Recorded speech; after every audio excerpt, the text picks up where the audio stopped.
Breakfast. They say it's the most important meal of the day. They say that, honestly. I'm not making that up. And breakfast is awesome. You know, back in the day, you just house a whole box of cereal, watch some cartoons, just do the whole thing. Just be like, all right, keep the milk coming, and let's get a box and a half of cereal in me before Dungeons and Dragons comes on. But that's, you know, maybe not the best way to live now. I mean, maybe it wasn't the best way to live then, honestly, but probably not the best way to live now as an adult. You know, maybe, you know, cut down on some carbs or some sugar. Maybe eat a little bit healthier, huh? Well, you're in luck, because now there's Magic Spoon. They've got breakfast cereal for you in the flavors you love, but without all the bad stuff. Let's get into it. Let's get on to it. 0 grams of sugar, 13 to 14 grams of protein, and only 4 net grams of carbs in each serving. These are only 140 calories per serving. It's keto-friendly, gluten-free, grain-free, soy-free, low-carb, and GMO-free.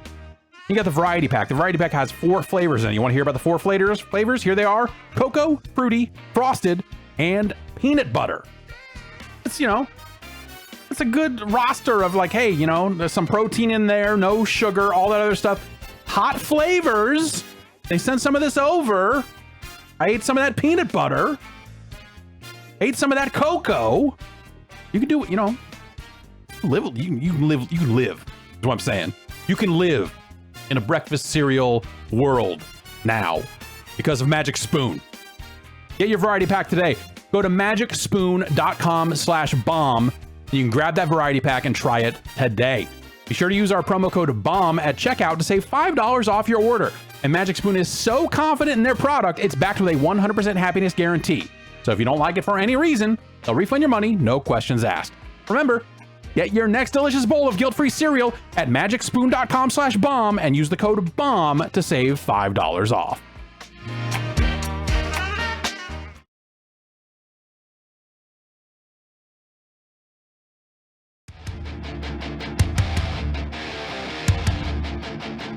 This episode is brought to you in part by Unleashed with the Dingo and Danny. You pay for the whole podcast, but you only need the edge. Wait, no. The podcast is free, and it's fueled by Monster Energy. This summer, professional skateboarder Nigel Houston will represent the U.S. in Tokyo for skateboarding's Olympics debut.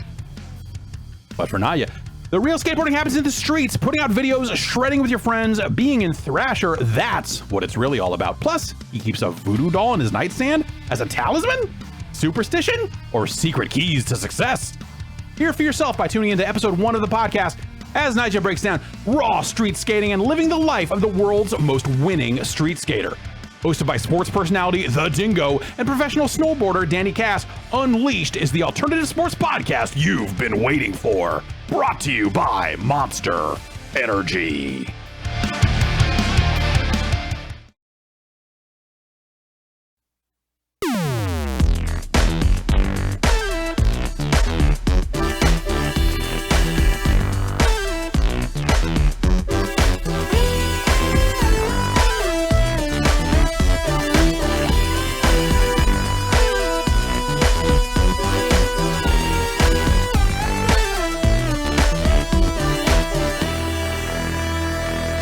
It's another Tuesday, and thus it is time to open a brand new gate and talk about what happened in the last 7 days of video games. This is the Giant Bombcast. I'm Jeff Gerstmann.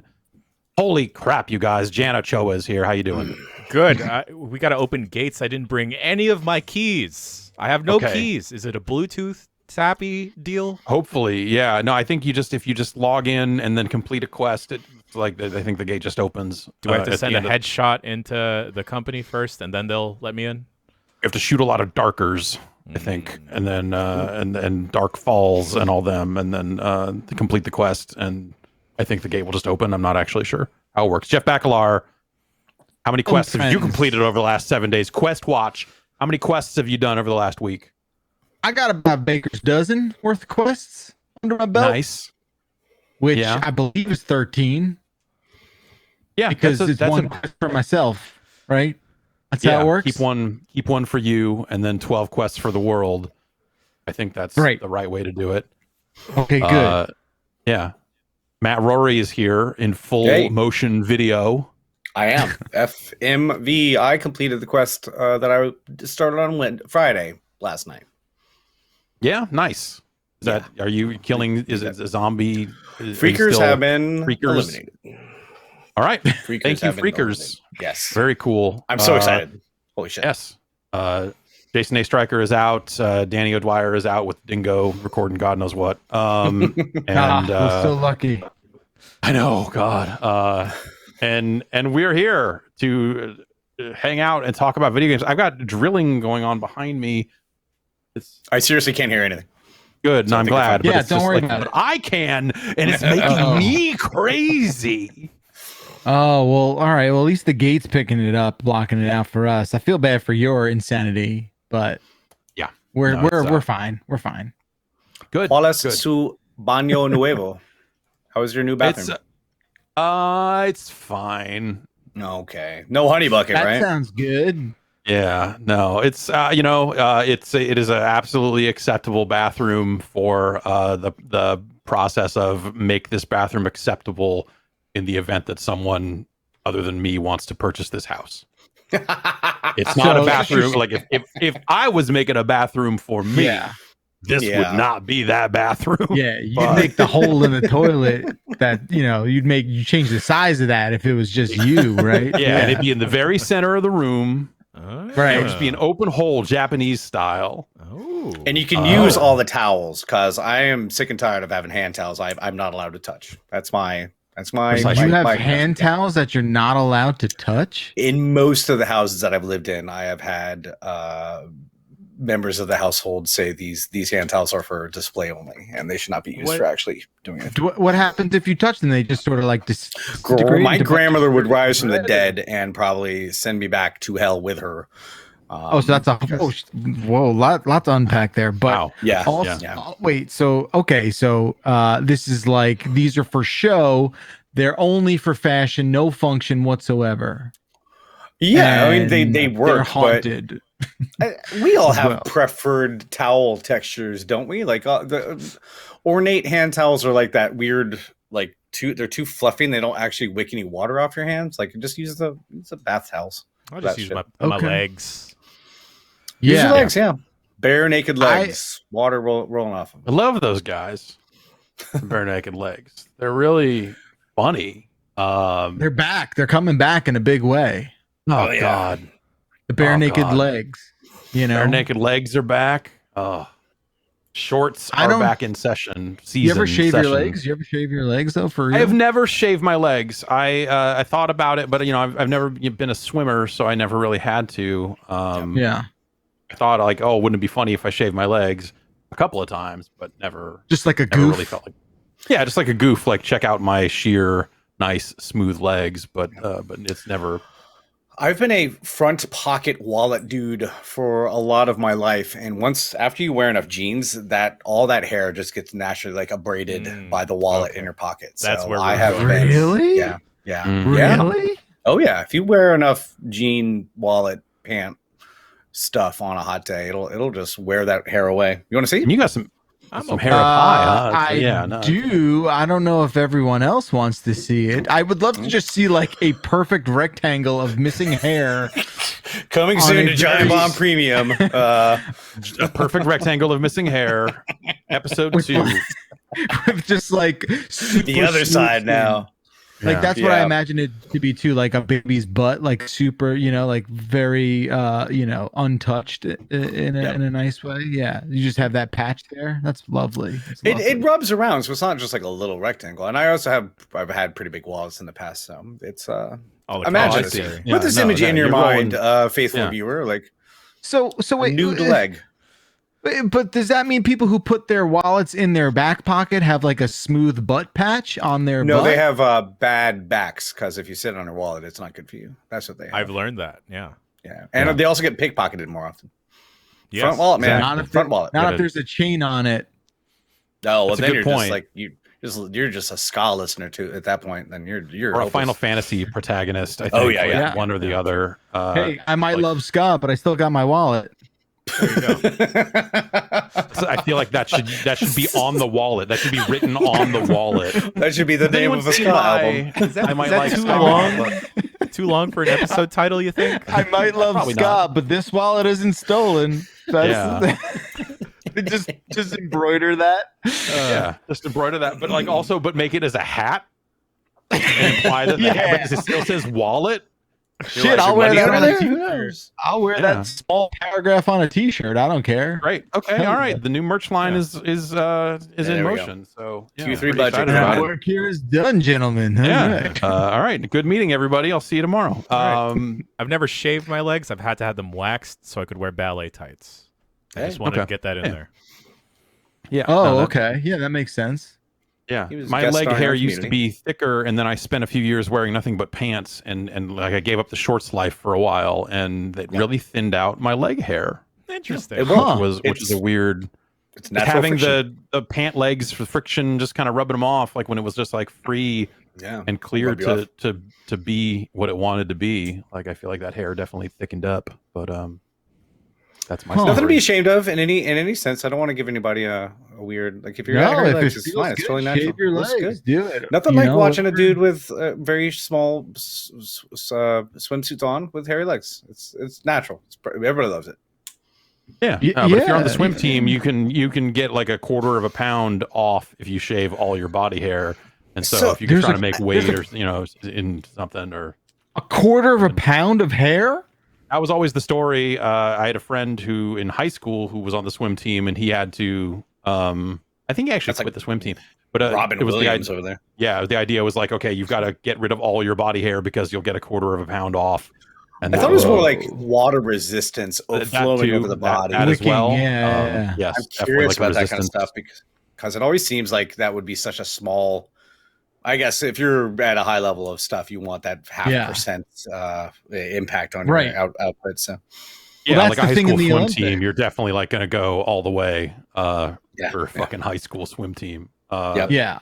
Well, that's why the Olympics are so funny because like you'll have the fastest person literally in the world swim, hit a record, and then like someone finishes like 0.3 of a second behind. Oh, like, loser! That guy Fucking sucks. loser! That guy fucking sucks. It's like, what is this Fucking trash? loser. Get the fuck out of here!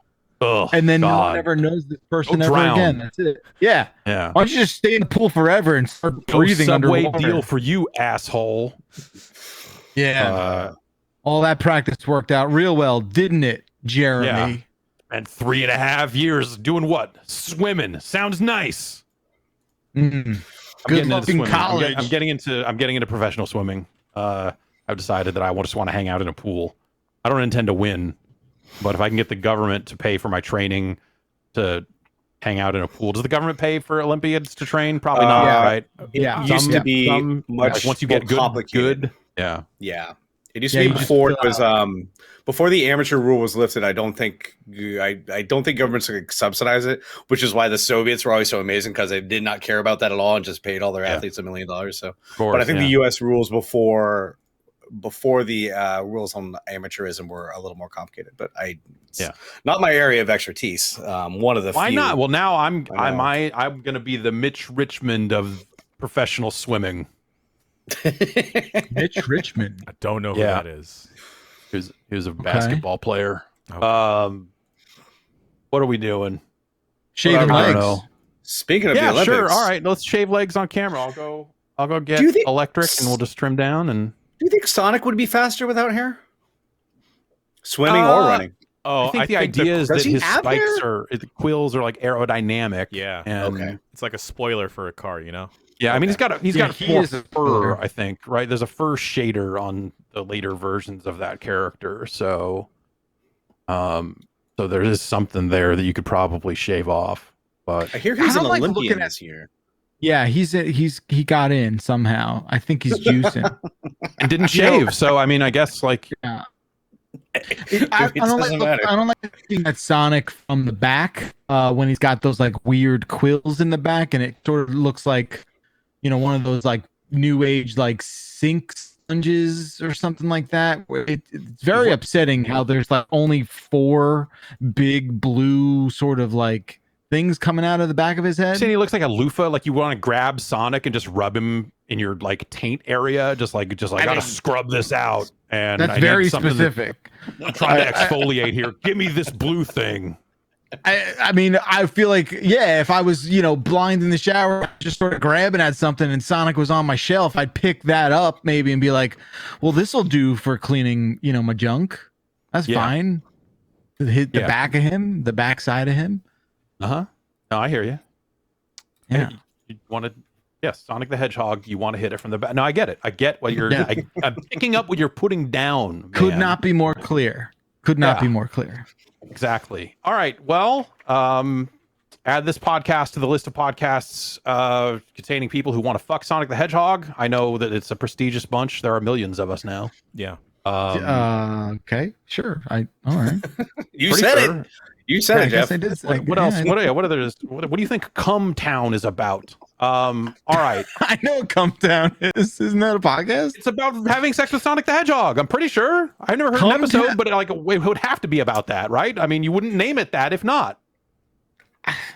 I left the adult industry because I couldn't tell my mom what I did for a living, and then this is reminding me a lot of that. Yeah. Well, all right. I didn't know that, Jan. Oh, we don't need to talk about that. Fuck. Still learning so much. Dress up like Sonic the Hedgehog in your previous line of work? Let's just say almost, but instead of quills, it was a different phallic object. Okay. I gotcha. Yeah. Like a mohawk, so though. Like a mohawk. Okay. Yeah. No, that's dick mohawk. Yeah. Nick Mohawk, I think he wrestled for Mid-South, like 78, 79. Yeah. Good jobber. Clan member, but what are you going to do? Ratchet and Clank. That's a video game. Woo. Yep. That's a video game. You have welcome to the next level, Jan. You have gotten your hands on a PlayStation 5. How'd that go? It was not an easy journey. Thank you to a kind Giant Bomb community member for helping me acquire one. But, we talked about Ratchet and Clank Rift Apart a couple weeks ago, and I don't know if you guys know, this game's pretty good. Yeah. Oh, yeah. Yeah.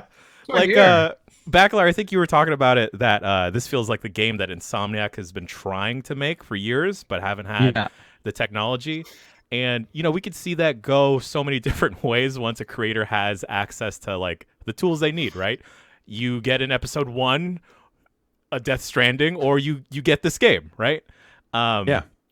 And I think I want to keep it really short because we've already talked about this game, but playing through it, I was playing by myself, and then I was having a bunch of moments where I'd look to the side where I would talk to someone and be like, "You seeing this shit? This is great." Tons of those. A bunch of those moments, and it transported me back to it must have been middle school playing the original Ratchet and Clank games and just having that like awe and wonder of seeing and exploring through this world and seeing everything blow up and stuff. But now everything is blowing up in a much more magnificent, stylized way. And, each planet now actually has either endemic life or there's people just walking around, and you can... It actually feels like there's life on the planets versus just going through a level and stuff like that. And I like what they've added to this game with the little time dash thing you got going on, as well as like the jet boots you get pretty early on in the game, just adding for a lot more mobility. And I like that they kept the ability to do like the weird somersault dodge as like that well, sideways jump dodge, like that kind of strafe jump thing. Yeah. Because then you can combine that and like pretty much be invulnerable for a good like 3-4 seconds. And this is actually one of the first games in a long time of up the difficulty, because I don't know if it's maybe like my familiarity with the series is a little bit more intimate, that I know the timing of stuff, but like I up the difficulty and I'm having like a real banger of a time, because stuff is just even more chaotic now, and I hate that pea shooter that they start you off with, but I really like that they're just kind of not necessarily forcing you, but they're really like guiding you to like, no, you need to be switching weapons around. You need to diversify your offense. Otherwise, you're just going to get deadlocked and run out of ammo. But I still like that the wrench is still a viable option. You know, like you could still whack dudes away. And good last still get away with resort. it. Yeah. Oh yeah, you can. Yeah. Love whacking dudes. And it's just like, it's been a long time since I just had fun playing a game. Like Totally. Chicory, I loved it. I finished it since we've talked about it last week. But the game, like, you know, I enjoyed it for the puzzle and like the story, and it made me feel things I didn't want to feel. Ratchet and Clank Rift Apart, it's a totally different game. I understand that, but it's just so damn fun to play. And I guess like it. I don't know if it's because there's lesser stakes, or because I'm a fan of the series, or just like everything is so tight.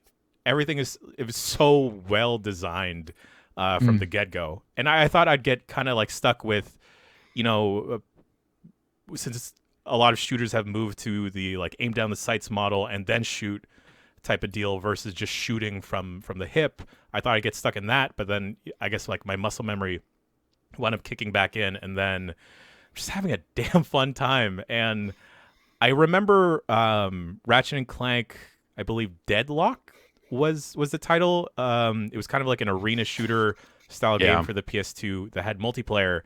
And I fondly look back at that game because of the multiplayer. And I'm thinking like, damn, like Insomniac has the tools that I don't think I'd mind like a DLC chapter or maybe like a side game where it's you and another person being able to like wreak havoc through the levels, because I feel like now they can totally do that. Maybe not with the rifts, because that would add a different level of complexity, but like having two ratchets or two rivets being able to like traverse the open super open worlds, I think would be really, really fun. Yeah, you could do some really cool co-op stuff with that, I bet. Yeah. Yeah. And like the mini games, the puzzle stuff with Clank, or like the little glitch bot, I don't mind as much. And you know, at least there's like a little bit more personality in there. This game is also just oozing that this has been or should be like some type of Pixar high A+ tier DreamWorks type of film for forever, you know? Yeah, I mean, this is I think we said back then like this is the game that kind of finally nails that in a lot of different ways, and yeah, it's just a good ass time. And yeah, I think the way you're right, the like forcing you to change weapons all the time. I mean, they've definitely done that in the past, but I feel like they nail it. Like the amount of ammo you can have for each gun feels very tuned in a way to like, hey, you can get out of a jam by switching to the rocket launcher. You can't complete an entire encounter with it. You know, it's like you're gonna take care of most of the health on this dinosaur boss or whatever. But did you have the same feeling about that as Doom Eternal? Because that was the same thing that a lot of people were complaining about Doom Eternal with, like ammo count for guns, especially early on. I think the thing with Doom Eternal for me is not necessarily the ammo per se. It's like kind of what you do to get more of it. In Ratchet, you've always got more guns, and they're all just falling down. They're all relatively effective. You know, cool. You eventually get to a point later in the game where the default weapon's not going to do much damage, but you can still plink away and all that sort of stuff. I think with Doom, it ended up being like, this is the right way, the right order of operations. Like Doom Eternal's a math problem, basically, of just boom, boom, boom, do this. What resource do I need here, here, here? You're not necessarily killing for resources in Ratchet. It's really just like you hit an encounter, there's a bunch of enemies, there are ammo pickups that'll be around that you don't get to choose necessarily what ammo you're picking up. And you're just kind of constantly switching to what you have. So I think, in some cases it might get a little jarring because you are bringing up the weapon wheel and completely stopping the action. You change from one weapon to the next. And so it's like, there are definitely cases where I was like switching to one weapon, firing off 4 shots, switching to another one, firing off 2, switching to this and do it. Like, that can be a little jarring to some people, but it's never quite doing stuff, the sort of stuff that Doom Eternal does. Cool. Right.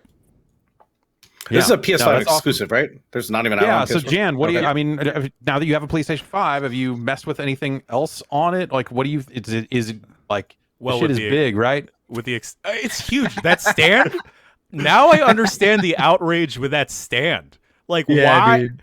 I remember being infuriated with like the Nintendo Switch kickstand thing, but the vertical stand for this PS5 is so trash. Like, it took me a long time to figure out like, oh, I just had to push it in, and then I'm just gonna trust that it like is able to hold this honking tower of a console up. It sounds so dumb, but it's almost like they spent a year designing the PS5 and then they were like, whoa, this can't stand up at all. We forgot. Yeah, they like built a building without a someone- ground floor. someone It's walked like in and said, crazy. like, this looks really great. Now, what does it look like when people lay it down? Because that's what most people do. And then they went like, wait, it can do what? Wait, you want us to come back tomorrow? And then they busted that out, which I think the stand is not is crappy, but it becomes 10 times as crappy if you are the sort of person who is constantly behind it, moving HDMI cables around to plug it into a capture card and all that stuff, because any force from the back is going to knock it off that stand. Yeah. Oh, I just put my back on the stand. It had fallen off months ago, and I was just like, fuck it, whatever. It can look crooked, like it doesn't matter. And I just put it back on the stand, but you know, I'm gonna have to capture some game on it, probably Dark Alliance or something, pretty soon here, and knock it off all over again. It's not great. But are you playing any other games on that thing? Are you like, is anything else? Are you underwhelmed, overwhelmed? What's the general feeling? Column A and column B. You know, I went to like the PS5 section of the store and you know, perusing the expansive existing library, and I thought about getting into Returnal, but then, you know, a lot of people seemed lukewarm on it as the weeks have progressed. But I think like it's just been Ratchet holding my attention, and that Astrobot's Playroom. Oh, right. And like that, like that being a pack-in just seems insane. It seems like an easy like $10-$20 to like a paid type of demo, because like Nintendo's done that with like Wii Sports Resort and stuff to like as a tech demo that I feel like Sony could have gone away with selling that bad boy. But that's just like another thing that just like feel good couple minutes just trying to get through a level and stuff. And I have so much hand fatigue after playing both games. I don't know if anyone else that has like tendonitis in their hands, or like has arthritis maybe, it has experienced this stuff with the PS5, but I know there's an option to turn it off, but I feel like I'd be robbed of the experience of playing through these games, because, you know, like with Astrobot, it's like the little touches here, or with Ratchet, it's like the resistance on the triggers for some of the alt fire stuff. Interesting. That I'm trying to just make my hands stronger. I wonder if that's something you just have to get used to a little bit. Because I mean, the first game I played a lot on PS5 was last year's Call of Duty, and I turned off the trigger stuff almost right away, especially in multiplayer, because I felt I was getting tired doing that. But you know, that's a much more sort of application where you kind of have to fire in a way that, you know, is not like how you would play maybe in a single player sort of experience. But I remember that being a thing in the beginning. Yeah, with Call of Duty especially, is that feeling of like, is it taking me longer to pull this trigger? Am I losing firefights in multiplayer because of the extra tension on this trigger and stuff like that? Like it definitely makes sense to turn it off. I see why people would turn it off, but then also that one's a little, I don't know. Yeah, we don't know about that. Yeah. Speaking of which, I did it. I broke down. I'm an idiot. I bought Bruce Willis. Oh boy. I bought Bruce Willis for Call of Duty, and it's not even for like this current Call of Duty. Like it's like, well, what if Warzone is like revamps? Because I'm not even really playing any Warzone right now. But I was like, well, what if Warzone's really good next year? And I want to like, what if they really are doing a World War II game and they have to set the battle royale back to World War II? I want to be able to play as goddamn Bruce Willis in World War II, because that'll be stupid. Wait a minute. It's not even for You can't use it. Well, you can. Right I just like you absolutely can use it. I'm just not playing enough current Call of Duty to care. So gotcha. Wow. It's just okay. You know, they are. What was the I think price tag on starting that? a new season here that maybe the new maps will be better. We've reached a point with Call of Duty where, and maybe we reached this point 7 or 8 years ago, but like they keep putting out classic maps. Like they added a map from Black Ops 2, the boat map, and I was like, oh yeah, cool, the boat map. In a way that I used to feel about Tony Hawk games there for a while, when Tony Hawk games kind of started getting a little long in the tooth.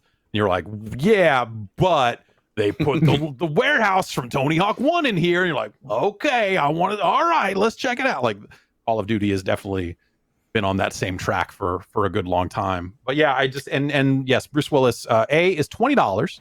Whoa, that was a $20 Bruce Willis. It I comes knew you with were a going to calling say card that. that has a photo of him on it. Oh, Crawling through the vent. It's the shot from the movie of him crawling through the vent. I mean, that's is it I mean, is yeah. it Bruce Willis or is it John McClane? Do you think Bruce is getting any money from this, or is that his likeness, like as the character, not Bruce Willis? I don't know. So you know, obviously like needs all money. these characters talk, right? You know, Okay. they all have situational things that they say. He's getting And money. I feel like all of his are just straight up quotes from fucking Die Hard. Yeah. Like they just have just clipped things out. And so it becomes like part of it feels like you're on a modded Counter-Strike server and or you know, you've downloaded a voice pack for Quake 2. And the difference, of course, being those were free and this was $20. But yeah, I don't know. At some point, I reached a point where I was like, you know what? I have to know. And yes, he's not wearing shoes. So many good purchases in the past. I gotta figure this out. I gotta know. Well, I gotta fucking know. That was a big question. We didn't know if he was going to wear shoes, but I'm glad he's barefoot. I would think he's definitely seeing some kind of royalty for this, for sure. Yeah. The model almost doesn't look like him, though. You know? So Like- it's fucked up because there are multiple versions of the model because like Warzone is on a different engine than Black Ops. Oh. Warzone is on the previous year's Call of Duty. Right. That's why it's got to back out. Yeah. Yeah. This is the McClane multiverse right here. And so so then if you're running Black Ops, then you're running the current next gen. But even then, Black Ops is on PS4 and PS5. So there's a previous gen, current gen split there too. So if you want truly the best Bruce Willis, you need to play Apocalypse for the PlayStation 1. I think we can all agree. Sure. Or There you have Black it. Ops for the PS, like, you know, Black Ops for PC or current gen consoles. And it's just fucking bizarre. It's such a weird thing. But yeah, they yanked quotes out of the movie, and I like how positively half-assed that aspect of it is. I actually really appreciate that it is that they just like stole lines from the movie. Like I don't think that I don't think they got him in to re-record them. I think it's just like, here's this. We got the dialogue track from the film Die Hard, the classic film. Give me some samples. What do we got? I don't remember any of them. Yeah, it's there's oh man. Yippee-ki-yay, I assume is in there. He says, Yeah, I'm pretty sure he says the thing. I feel like he It'd be should funny say to- that. What they should do. So he should say that every time he jumps out of the plane in Warzone. Yeah, of course. Right? He should be like, yippee-ki-yay, motherfucker. But Yeah. what he actually should like say, that. what he actually should say is every time you jump out of the plane, it should be a new version of the line. It should be him jumping out saying, how can the same shit happen to the same guy 437 times? And it just increments every time you jump out of the plane. I won't love- rest until yeah. Jai Courtney as Bruce Willis's son is incorporated somehow. That would what I'd pay for. Or which Into version Call of of Jai Duty? Courtney? Yeah, Jai Courtney needs to be involved in some the master thespian. Man, that was a bad movie when he was John McClane's son. That was terrible. They vacuumed up radiation in that movie with vacuum cleaners. What? You could do that, right? That's a thing. Watch it. It's bad. That's pretty It's really bad. awesome. Yeah. And now I gotta find all these John McClane sound bites on YouTube or something. I don't know. Just want to hear them all. I want to hear how they look and feel in context of the game. And now I want like a Nicolas Cage from The Rock pack or something. Yeah. Like I want like that with the same treatment of just like, I don't know, we ripped a bunch of lines out of the the movie, and it's just like, how the Zeus's butthole, like it just like full on all of that stupid shit. Carla was just the like, prom queen. Like he and since he's a chemical super freak, he can stand in the gas cloud and be okay. XR7, what is it? ZX gas, ZX poison gas. Yeah.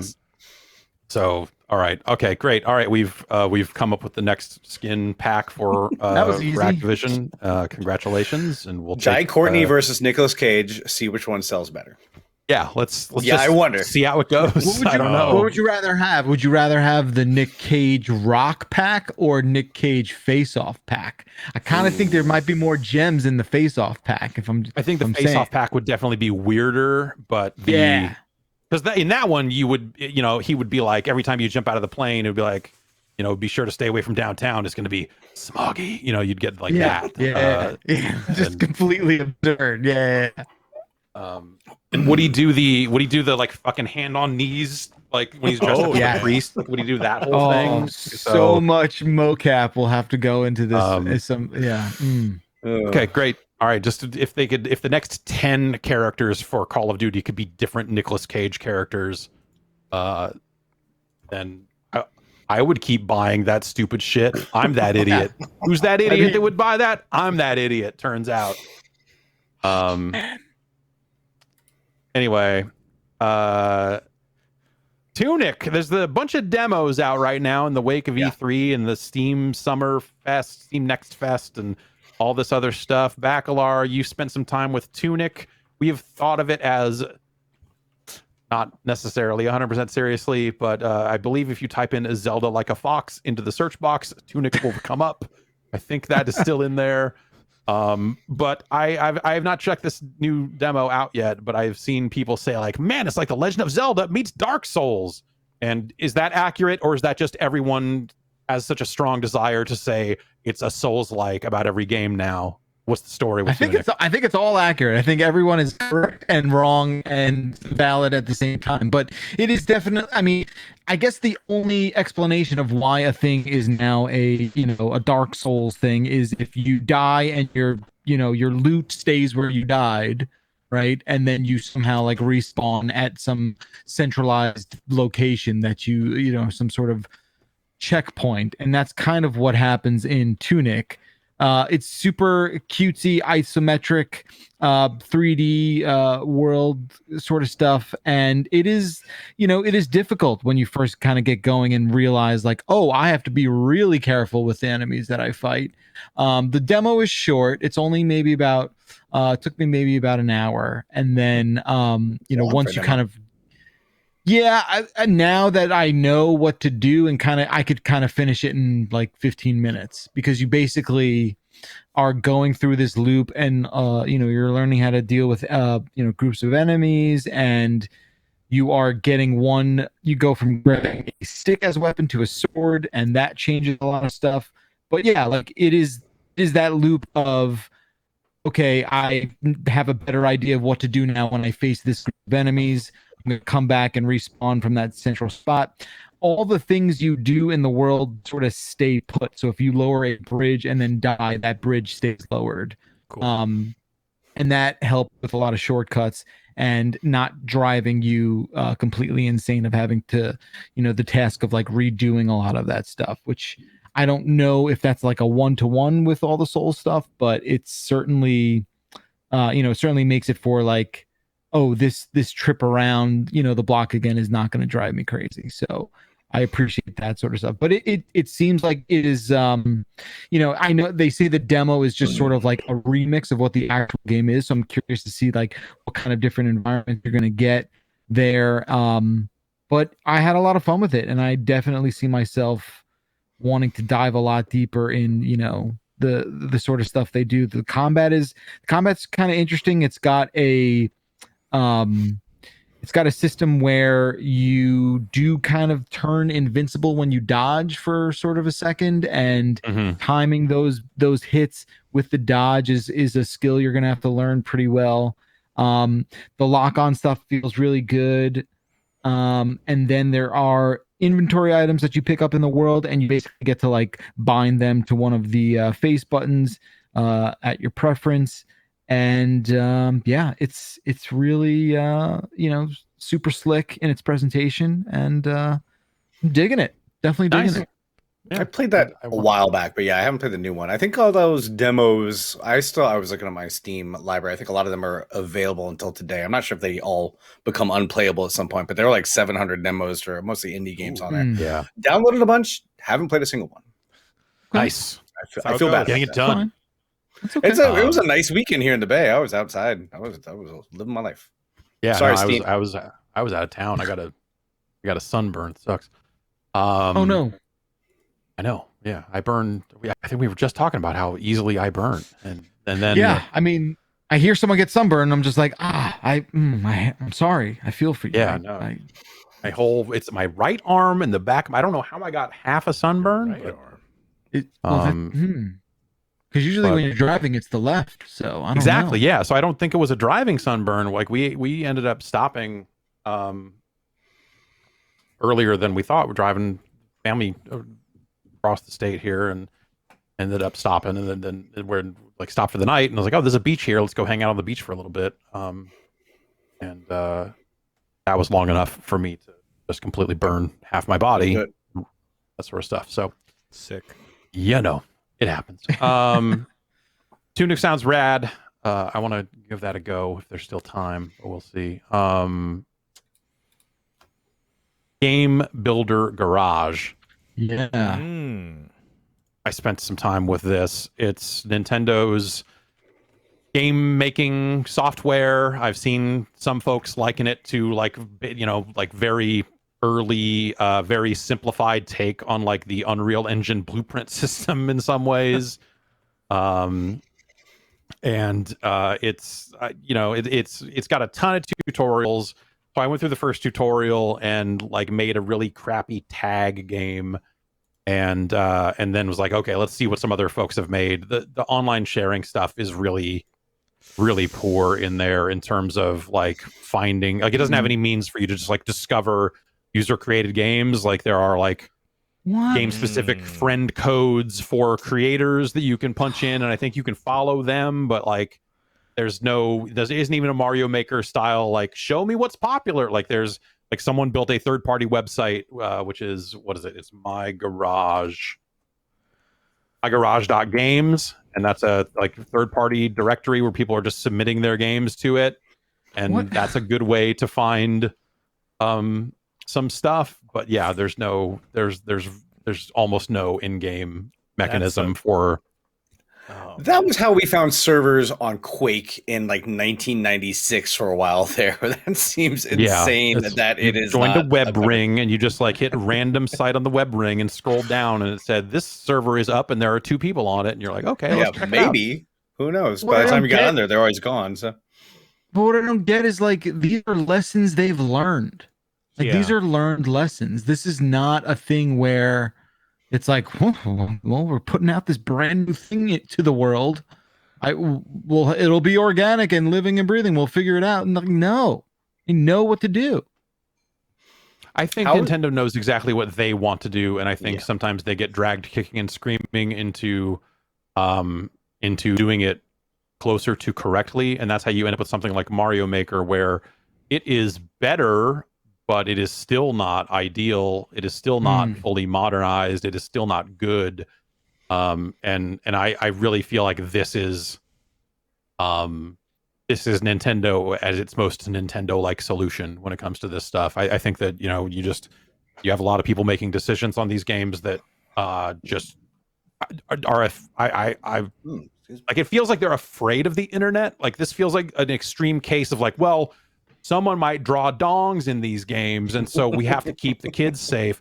Like I feel like every single dumb thing you see in one of their online games, you can look at in terms of like, well, we don't want to expose players to any kind of nastiness or unpleasantness in any way, shape, or form, and so we've stripped it back accordingly. And they think that's the right thing to do, as opposed to figuring out like what's the happy medium of like, hey, we want some general usability in here, but maybe rely on the console's own parental controls to maybe lock some of that stuff out for players that are younger. Like it just seems like there's just maybe a better approach here. I mean, Do you clearly think there is. maybe but, they like, saw our stream with that guy farting and the Wario draw one, and maybe that has impacted Nintendo's. Do you remember that? yes, that's Burn all with us. me. Yes, that was Yes, all us. that's all. I'm just curious because that was obviously they could draw anything you want, put it up, no supervision at all. This seems like totally. And then you end up in a situation where they do something like the Miiverse, and you're like, what? What? And they even So talked about with the weird. Miiverse that they're like, oh well, we've got a lot of detectors in there to try to detect people drawing penises, like there's like specifically like the moderation Oh, of like things a they've dick tried detector. to build. Yeah, detective dick detector. Yeah. That was the and- first Esquire. title of Pikachu movie, but it didn't work test out. well. Yeah. Here's the thing, right? I feel like everyone's been telling this story for so long about like they're scared, like there's a weird, thing they want to protect people from, and they're worried about like a dong on a Switch somewhere in the world. And I get it, right? But like, I just don't know if I'm buying that anymore. And I feel like I just would love for there to be more. I know what a dumbass phrase I'm about to, utter, but like more transparency from Nintendo. I can't even say it without laughing through the whole goddamn thing. But like that answer, like it would. I feel like I would be okay if I got an answer. Right? Like if we had an answer of like, you know what? It's just this thing, and this is the specific reason why, and we could all just move on with our lives. But the fact that it seems to be not even, a rule that like is set and out there is just so baffling. Yeah, and different games handling it differently. Where you've got, I mean, you can draw dicks out of bricks in Mario Maker. Sure. Maybe. You can put bad stuff into a Mario Maker level, and they have ways to report it. And even in Game Builder Garage, they have means for you to report bad content if you happen upon it. So even with the like very like perfunctory, almost non-existent tools that they did put in there, they still were like, yeah, but we need to make sure people can flag stuff if they find something crazy. So it's just, I think that puts a real big wet blanket over it, because the tool set is really interesting, and it's maybe not going to be as full featured like as you want it to be in some cases, or some things aren't going to be as straightforward as you think they should be. Like, here's a very early example from me, because I haven't really dug into the tools. You can't directly map movement to the D-pad. There are advanced functions that you can do to make that work eventually, but like the process that they teach you about, here's how you make a character move, is by default analog stick only, and it's just dumb. It's just one of those things you're like, all right, you've got additional buttons on the gamepad. Let me map any of them to anything. Like, let me have more control over the tools and all that other stuff. And it's crazy. And that's just an awkward one. But at the same time, like, someone made a very functional take on Super Hot with it, where when you stop moving, time slows down. Wow. And like the stuff that Super Hot does, and it's like really funny and clever. Someone made something that they're calling a Grand Theft Auto style thing, but it's really just driving around in a car and fucking shit up, and that's pretty fun. And it's just like goofy little stuff. And someone made a very specific, not fully featured but still damn impressive. Someone made a Pico 8 emulator in there. Which is wild. Yeah. And so there's just a lot of crazy potential there. And I really want to go through the rest of the tutorials and try and make something. I haven't had time to get past that first one, but so far, in terms of just teaching you, hey, here's how you lay things out, here's how you place things on the screen and that sort of stuff. It's a weird, it's a very visual thing that they've done. And then you're kind of like connecting dots where like you put a character on screen, and that character will by default have like movement and jumping and stuff like that. And then you drop buttons elsewhere on your blueprint, and then draw a line from like, hey, when someone pushes the B button, connect that up to the jump input, I guess, on the character, so that when this button gets pushed, it does this. And like that sort of stuff. It's very easy to kind of wrap your head around the basics in there. And I thought that was pretty cool. But I wonder how far people will go with it, and also, you know, with them making it very difficult for you to share things around, will people be incentivized? Like, you almost want that Mario Maker style, like, hey, these are the lead creators, they made cool shit. Like, you almost want to have something for those, you know, people that are really going to dedicate their time to the tools. You want to have some way to recognize them in game to kind of further incentivize them to make something awesome. Yeah. And it just doesn't have that. And so I wonder if people will kind of peter out on it, and they're like, well, you know, I made my thing and whatever. We'll see how it goes, but I do think it's kind of fabulous in a handful of different ways, and I want to see what people do with it while people are doing stuff with it. I just don't know that it will be like this long. There are shelf life kind of limit there, you think? Yeah, potentially. Does it feel like the tools might have been cribbed from a perhaps, I don't know, additional Labo release? Yeah. Yeah, it's not entirely unlike the Labo stuff. Like, there was talk going around that at some point in development this was considered to be part of the Labo line. So it's certainly in that ballpark, for sure. I would just love to see them, whether they patched it in or whatever. Like, they and so it has mouse support. The thing that Mario Maker 2 really could have benefited from. How does that work? Like, can you go through that a little bit? It uses one button. It the acceleration curve on the mouse never feels proper. It feels like someone just threw in a cursor and didn't really think about how a mouse actually operates, and so the whole thing feels bad. Just like weird, like kiosk mouse. You know? Yeah, like exactly. At a place where you're just like, the fuck's this kind of mouse, and it's just terrible. Yeah, exactly. Yeah, okay, got it. Definitely. And it's all kinds of screwed up, and you're like, this is not ideal. Like, I'd probably better off using the Pro controller, which is what I ended up using. But like, with both of them plugged in, sometimes I couldn't figure out a way to zoom out with the mouse because I had a controller plugged in, because it would use the mouse wheel to control zooming in and zooming out in the blueprint screen. But that stopped working, and I had to use the Pro controller and go down to a button and hit minus. That's weird. But I don't know, the mouse stuff, and you know, I adjusted the acceleration. I adjusted the mouse a bunch to try to find something that felt correct, and none of it. It just felt like garbage. Maybe that's a my mouse problem. I don't know. But we have a full stream of that available on the site, correct? Last week. Yes. I streamed a bunch of that, and then almost melted, like I'm about to here now. Yeah, so hot. Yeah, why don't we take a break? We got a couple more games we're going to get into, but why don't we take a break and come back? We'll talk about Dark Alliance and some other stuff. Get to the news.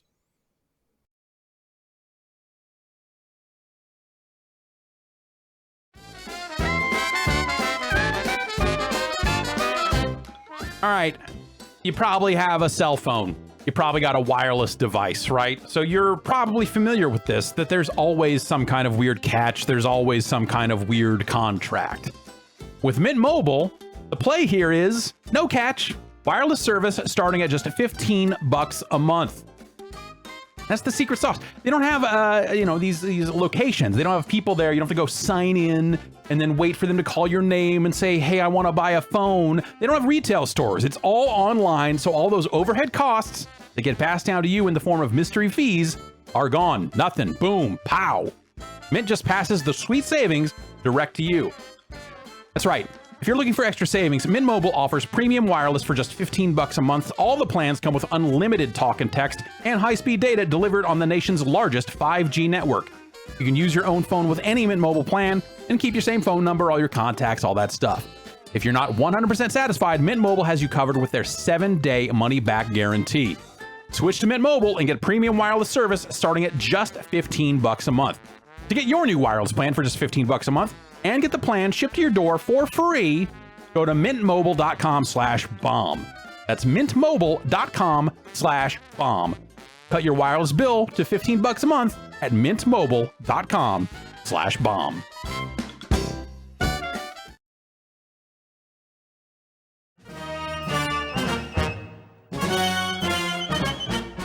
breakfast time. It might be breakfast time for you right now, but you know what? Here's the secret. I'm going to let you in on it. Are you ready to have your mind blown? Here it is. You can eat breakfast cereal anytime, day or night, 24 hours a day.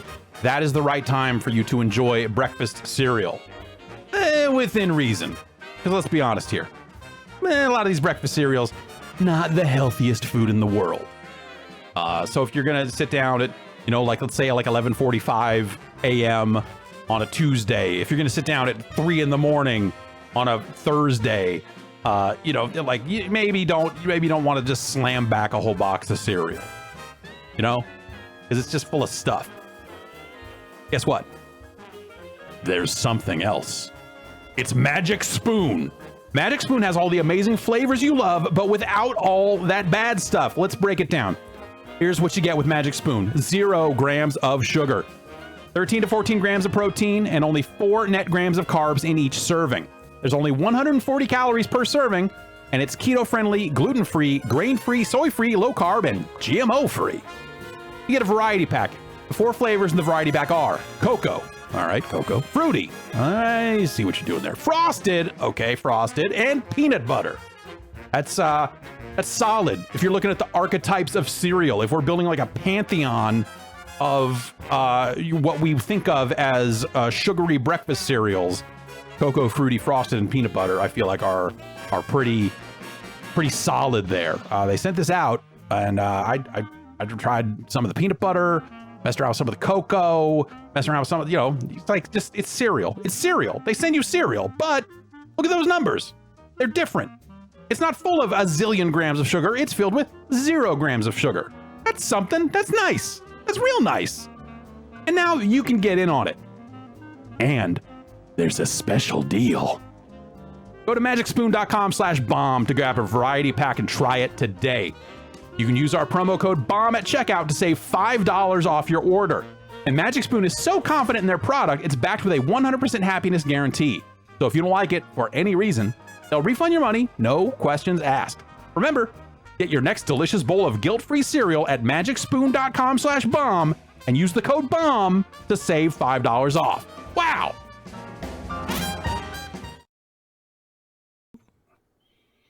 And we're back with more video games. Matt, Rory, you played some Roguebook?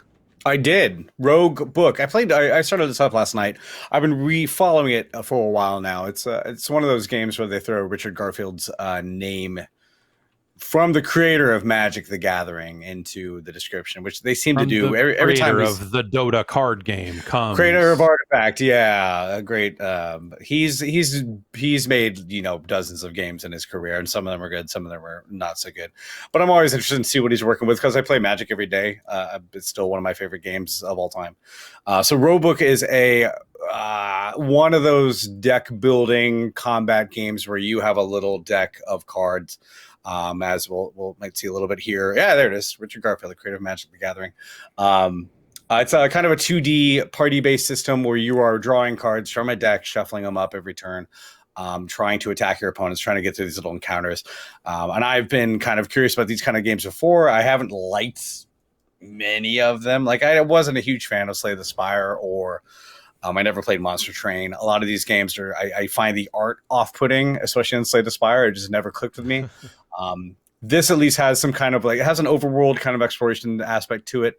It has an interesting kind of deck building strategy, but a lot of these 2D battlers kind of always have the same.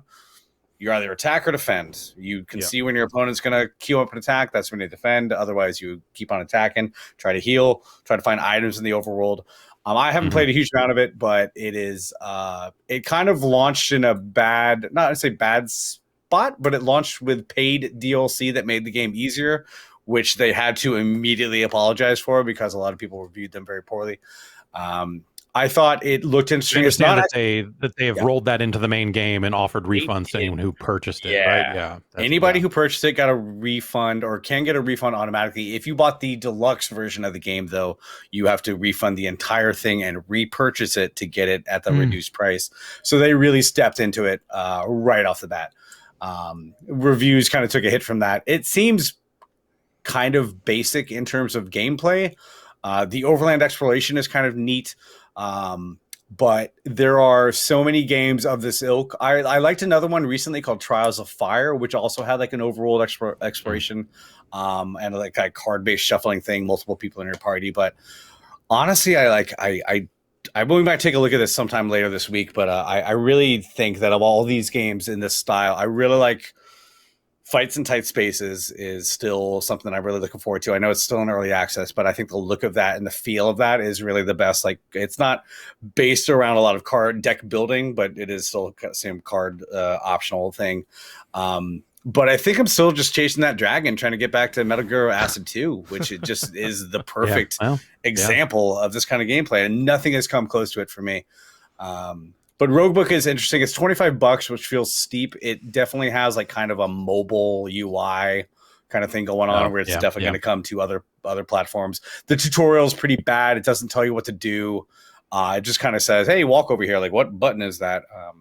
So it feels rough. It's a full launch. It's like 1.3, 1.4 is coming out this week. It's not early access, but I might wait for a little price decrease on it if you're interested in this kind of game. I need to try Monster Train because I know I've heard a lot of stuff about that. But man, there are a lot of card-based games out there right now. Oh, yeah. I would love to try them all, but a lot of them don't really strike my fancy. And I wish this one was more immediately gripping me. But so far, it's kind of, I'll give it a whirl. But sounds like you should just be playing Metal Gear Acid 2 again. Let's do a stream of you setting me up with a PSP emulator, or that's easy. We can start a write-in campaign to Sony to get that game on the Switch or the Vita or something, because I want to play Metal Gear Acid 2 again. Sony, can you put Konami's Metal Gear Acid 2 on the Switch? Yes, it's business, man. It's just business. You'd be printing money. You'd be printing money. God damn it. Come on. Make this happen. Why aren't we doing this? Why aren't we already doing this? I have also been you with your Magic the Gathering. We are full Wizards of the Coast this week because I've been playing Dark Alliance. I hear Dungeons and Dragons Dark Alliance, if you believe the art, but they sure do want to just call it Dark Alliance. So I started playing this last week, and then I went out of town and came back yesterday when reviews were hitting, and looked at the reviews and was like, wow, these are weirdly brutal. I don't think Dark Alliance is a great game, but I don't know. So Dark Alliance, the Baldur's Gate Dark Alliance, those classic kind of action RPGs that were coming to consoles and stuff were really cool games in their day, back when the kind of standard Diablo stuff wasn't really coming to consoles all that much, though one definitely came to the PlayStation 1, all this stuff. But, like that style of game was not being done a lot on console. And so they provided a really good action RPG for console players. And those games were really, really solid. Really fun. Yeah, really, really fun. And so the idea of like, hey, we're going to do a new Dark Alliance, I met that news with like, all right, cool, let's see what we got here, and was excited to get it going. And I fired it up last week, and it's okay.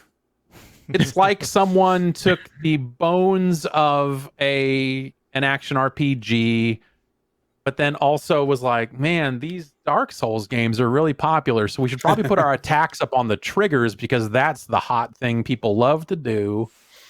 Okay. And it just feels like this mishmash of, it doesn't feel like the old Dark Alliance games. Like, it doesn't feel like it is a console Diablo or anything like that. It is a much more, it is much more combat and ability focused in terms of just like, I need to line up this strike. I need to lock on target to this enemy and do this combo. And hopefully this attack sweeps and hits multiple foes and that sort of stuff. Then I feel like the Dark Alliance name maybe makes you initially think of. It's a much more like behind the backish sort of game. Okay. It's not the full pulled out. That's what I was curious about from the trailers, because a lot of I think their launch trailer was so cut together, I had a hard time figuring out what perspective the game was at. It felt like they were trying to hide that a little bit. To maybe I don't know, but so it's more kind of a Dark Soulsy third person perspective kind of thing. Yeah, it feels like it's pulled out maybe a little bit. It's not quite. It's pulled back a ways. Maybe you can zoom it in. I don't actually remember, but I think by default you are a little bit further out, and it's just janky. There were cases where you're like getting caught in the environment, and like you're doing like jump attacks and kind of like coming down with an attack and getting caught on something, like caught on an edge on the way down, having a go in this weird stuttery way and weird stuff like that. The enemy variety is not great, but I feel like for those types of games, you're looking for like, I want a horde of kobolds to fucking smash. But it's not really a horde. It's like, there are 5 here, and then maybe 5 more will spawn, and maybe 5 more. Like it feels. I played as the, maybe it's a barbarian, but like the warrior character. It's like dude with hammer. Because he had my favorite Diablo 3 skill of charge up and just spin around and kill everybody. Sure, whirlwind, yeah. And classic. Yeah, and I wanted to be able to do that whirlwind, and none of the other characters really spoke to me. Even Drizzt didn't look that interesting. And granted, I picked the slow character, but he is very sluggish in a way that doesn't make the combat feel particularly good. It's got light and heavy attacks, so you're kind of like comboing those together. But it just feels like you're kind of stuck in the mud the whole time you're fighting. And it has a block and parry system that kind of overrules all that animation in most cases. So if a guy comes up behind you while you're caught in an animation, a lot of times you can just time that block button and parry it, even though the attack's coming in from behind. But sometimes you kind of can't because you've committed. And like, there's just weird windows on a lot of the animations and attacks and stuff like that make that feel very off kilter. And also you find loot along the way, but none of it is usable until you complete the section. It all comes up as like, you found an uncommon helmet, and then you have to go back to town and walk up to a chest, and then you collect everything that was in the chest, and then it's usable. And then you've got set bonuses, and you can upgrade your loot and, throw gems at it to tier it up and like all that sort of stuff in a way that never really felt great. Like I feel like with loot, I want to be able to find a thing and be like, oh shit, and then immediately put it on and do some damage with it and feel like I found this cool thing, let's go. This, you have to finish the entire act and win a boss fight and all this other stuff before you can kind of teleport back to. I mean, Diablo got rid of identification in Diablo 3. Like, I think at this point you just pick up legendaries and you can use them right away. I know, Path of you have Exile identified. You what is it like? You right click on them and you can just identify them in the field. But there is someone in town that identifies stuff. Yeah, still. Maybe there are items that you. Elminster, sure. But like the town portal is free. And this doesn't seem to have one at all, as far as I can tell. So so it's not. So like those aspects of the game, I think are pretty disappointing. But I did warm up to it as I played through. So I played through like basically like the first 4 levels, which is there's like a tutorial area, and then there's like 5 different little mini campaigns on a map, and they open up in order as you complete one. It opens up the next one, and each one, except for the tutorial, which is just 1 act, each other one has 3 acts to it. So I played through the first 3 acts of the first kind of campaign, or the first story chunk or whatever, and got a cutscene at the end that was like, "Oh no, they blew up this bridge. I don't know I don't care. What is the bridge?" Like the whole story of the game is like, "There's a shard. We gotta get this shard. It's a Cinnabon. A shard Cinnabon. It sounded like Cinnabon. I don't remember what cinnamon. And it's so the story was not super engaging off the bat, and just kind of like some grimy looking cutscenes into some kind of funky action that I didn't think was terrible. Apparently it's on Game Pass, so that's a good that might be a good way to check this out, because from what I played of it, I saw some vitriol about it yesterday, and that was the part where I was like, I don't know about that. Like, I don't think this game is great, but like, I ain't mad at it. I'm just playing it and go like, all right, this is really kind of generic. Yeah, Smento in chat says Crenchinnabon is the name of the fucking gem you're looking for. Crenchinnabon. It's just kind of, that game is just kind of whatever. It's like you look at it and go like, all right, this is like a B game come and go kind of thing that like I said, I don't feel any vitriol for it because it's hard to feel much of anything about it. It just felt like this kind of like relatively mindless, like, okay, like none of this is that difficult. I've got a couple of abilities. Like I am kind of getting gear along the way, but the way they have incorporated gear into the game is not particularly satisfying. And so it just feels like they're just missing the mark in too many different ways. It doesn't feel like it doesn't feel like something that fans of the old games would immediately enjoy. As a fan of the old games, it doesn't feel like something that those types of players would immediately enjoy. And then on top of that, like their desire to have a stamina bar that depletes as you do attacks the way a Souls game might, the way they're kind of edging into that, I don't think works in its favor. It didn't seem terribly engaging on that front either. The thing I did like about it is very edging. Yeah. Like when you really think about it, it's maybe the wrong phrasing, but yeah. Oh, that's the exact right phrasing. That's my bad. Okay. Yeah, I would. I think the lesson is kind of be very hesitant about anything that Hasbro puts out, because they have very much been clear that they want to double or triple their profits in a space of a very small time. Magic is rushing out a lot of product. That Magic Legends game was very bad. I think they're probably putting kind of profits over quality control, and from what I've heard about a lot of their products lately, they're just really trying to crank shit out and get stuff into the marketplace, and it's maybe not always going to be the best experience for the end user. So get a demo, check out the games, but also read the reviews, I think, on pretty much anything Hasbro is talking about. Not that other video game companies are not also motivated by profit, they all are, but Hasbro seems very much on the dotted line or bottom line kind of focused the last couple of years. So yeah, well, I don't think this is going to do it, but I mean, it is on Game Pass, so I could see, hey, maybe check it out. I have not tried any of the online stuff. It's very much like, hey, what do you want your party privacy to be? Do you want other players to join, friends only, all that sort of stuff? Like you can get co-op going that way. But I was playing pre-release, so no one joined. And I've seen some of the complaints be around the game desyncing, even in cases where you're playing alone, which desyncing from yourself is a neat trick. So yeah, it's not a great game, but at the same time, I like it more than I did when I started playing it. As I kind of got used to the cadence of the combat and all the other stuff, I was like, oh, for as sluggish as this game felt out of the box, like this is maybe not as bad as it initially felt. Mm-hmm. But yeah, at the same time, it's a weird one. What's the tone of the story like? Because I put up the cinematic trailer for the folks watching at home, and that looks kind of slapsticky, but like the gameplay looks like super serious. It's like, a lot of looking to the camera. There was a character that flipped off like the camera while they were fading into a pool of lava, but I'm watching the gameplay and it all looks like a Souls game. No, it's not wacky. It's not that it's not.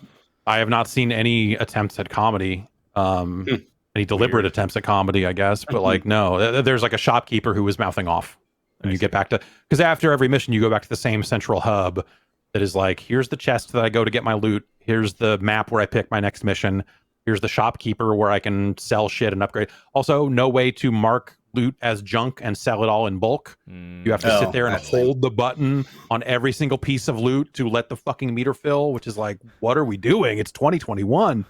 I like the Outriders version of that, where Outriders, you could just tag everything in your inventory from one little button and sell it all, which was like, over the years, not being able to tag loot as vendor trash is insane in 2021. Yeah, I don't understand how you get to this point with like, I feel like that's one of those things that like, as you're building the inventory system, you're like, we're doing this, right? This is happening, right? Like it's like, I don't understand that. But I don't know how games are made, so what the fuck do I know? But it's just, yeah, it's a bizarre release in a lot of ways that I kind of look at and go like, we didn't need to do this. At the end of the day, like, for as much as it's not terrible, but like we did not need to drag the Dark Alliance name back up just for this.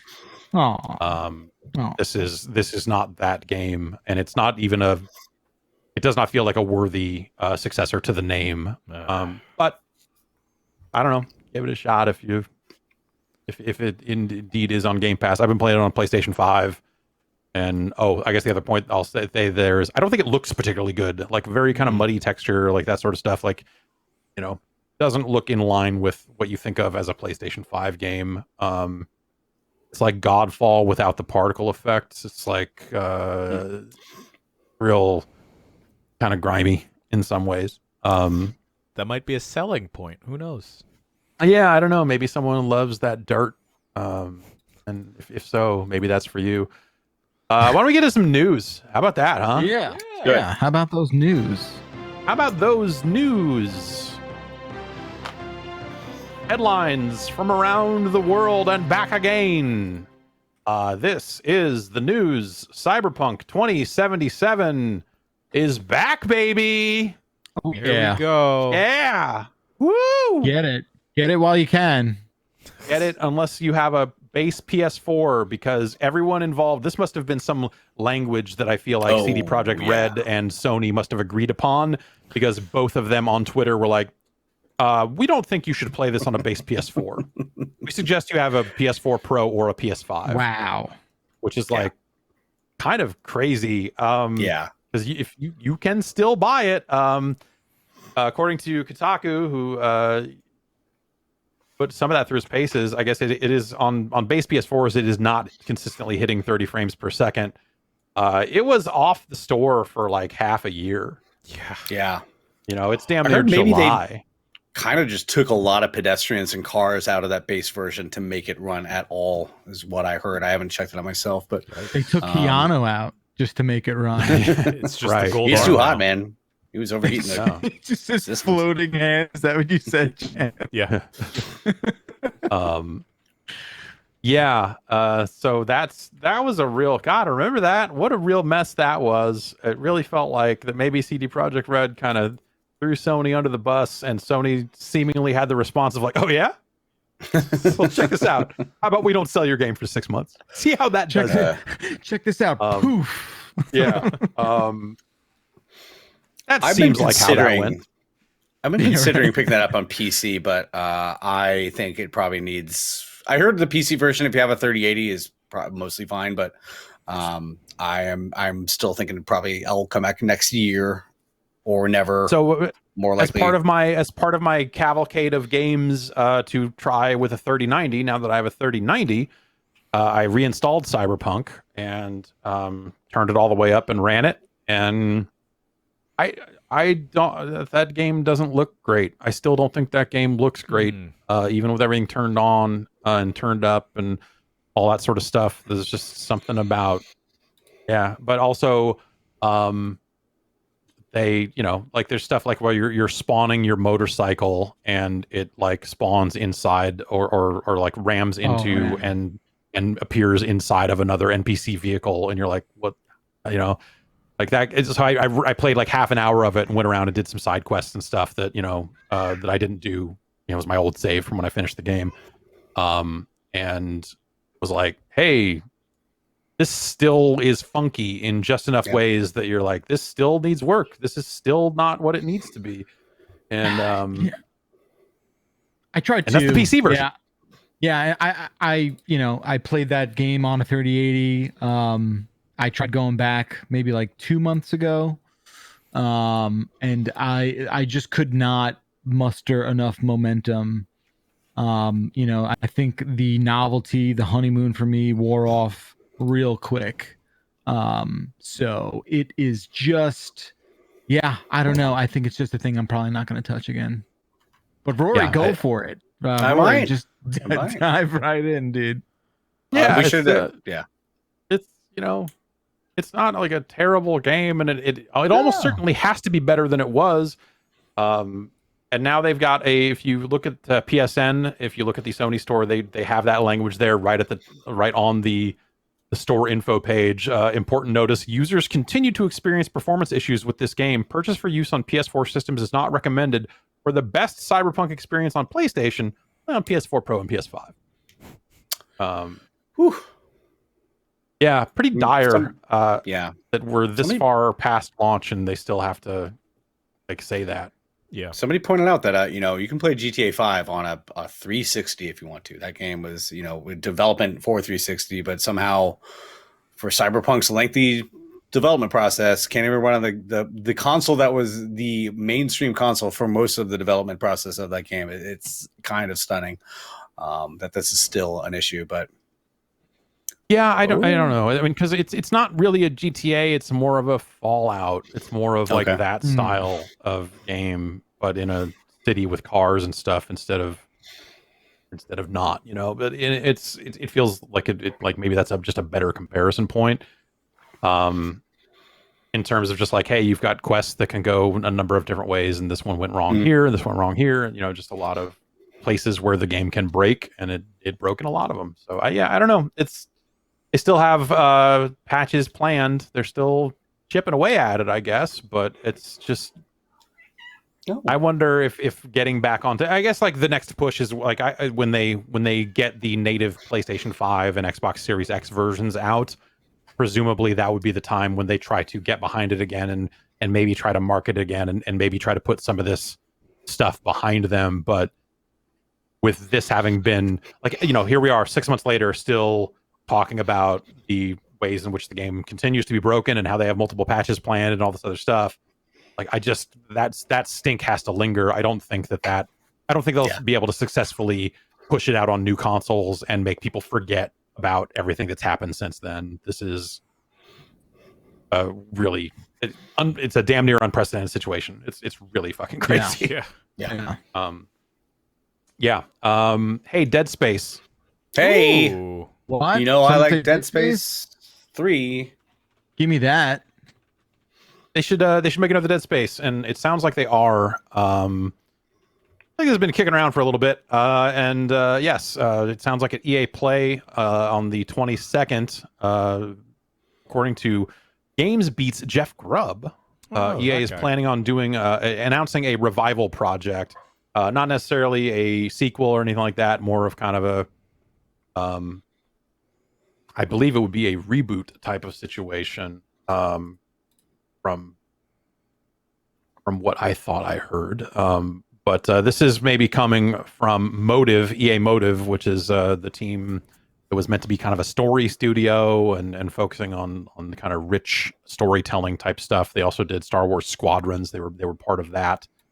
And I'm trying to see here if there's something attached. Eurogamer picked up this story, and I'm trying to see if there's anything in here about whether they're saying if it's a remaster or a reboot. My understanding is that this would be more of a reboot, but I like that Eurogamer story calls. Okay, I gotta get my cat out of here. Sorry. The ever chatty Jeff. That guy, professional speedrunner Jeff Grubb, is out there talking up a new Dead Space, or something new from Dead Space. And I feel like I heard this a couple of different ways over the years. Right. Like EA has been trying to find multiple ways to make money off old IP. Like, there was, years ago, they were thinking about bringing Crysis back as remasters, but like the whole trilogy, I think that's now finally happening, but I don't know that EA is necessarily a part of that anymore or whatever. But yeah, it's long overdue for Dead Space. I think the EA of today is maybe a little more in step with doing a Dead Space and having it go well. I think, on the back of like a Jedi Fallen Order or something like that, and maybe they feel a little more confident, like, oh, that was a single player game that did really well. Maybe we should bring back Dead Space or something like that. Just make Dead Space 3 Part 2. Because Dead Space 3 is the best Dead Space game. That's my opinion.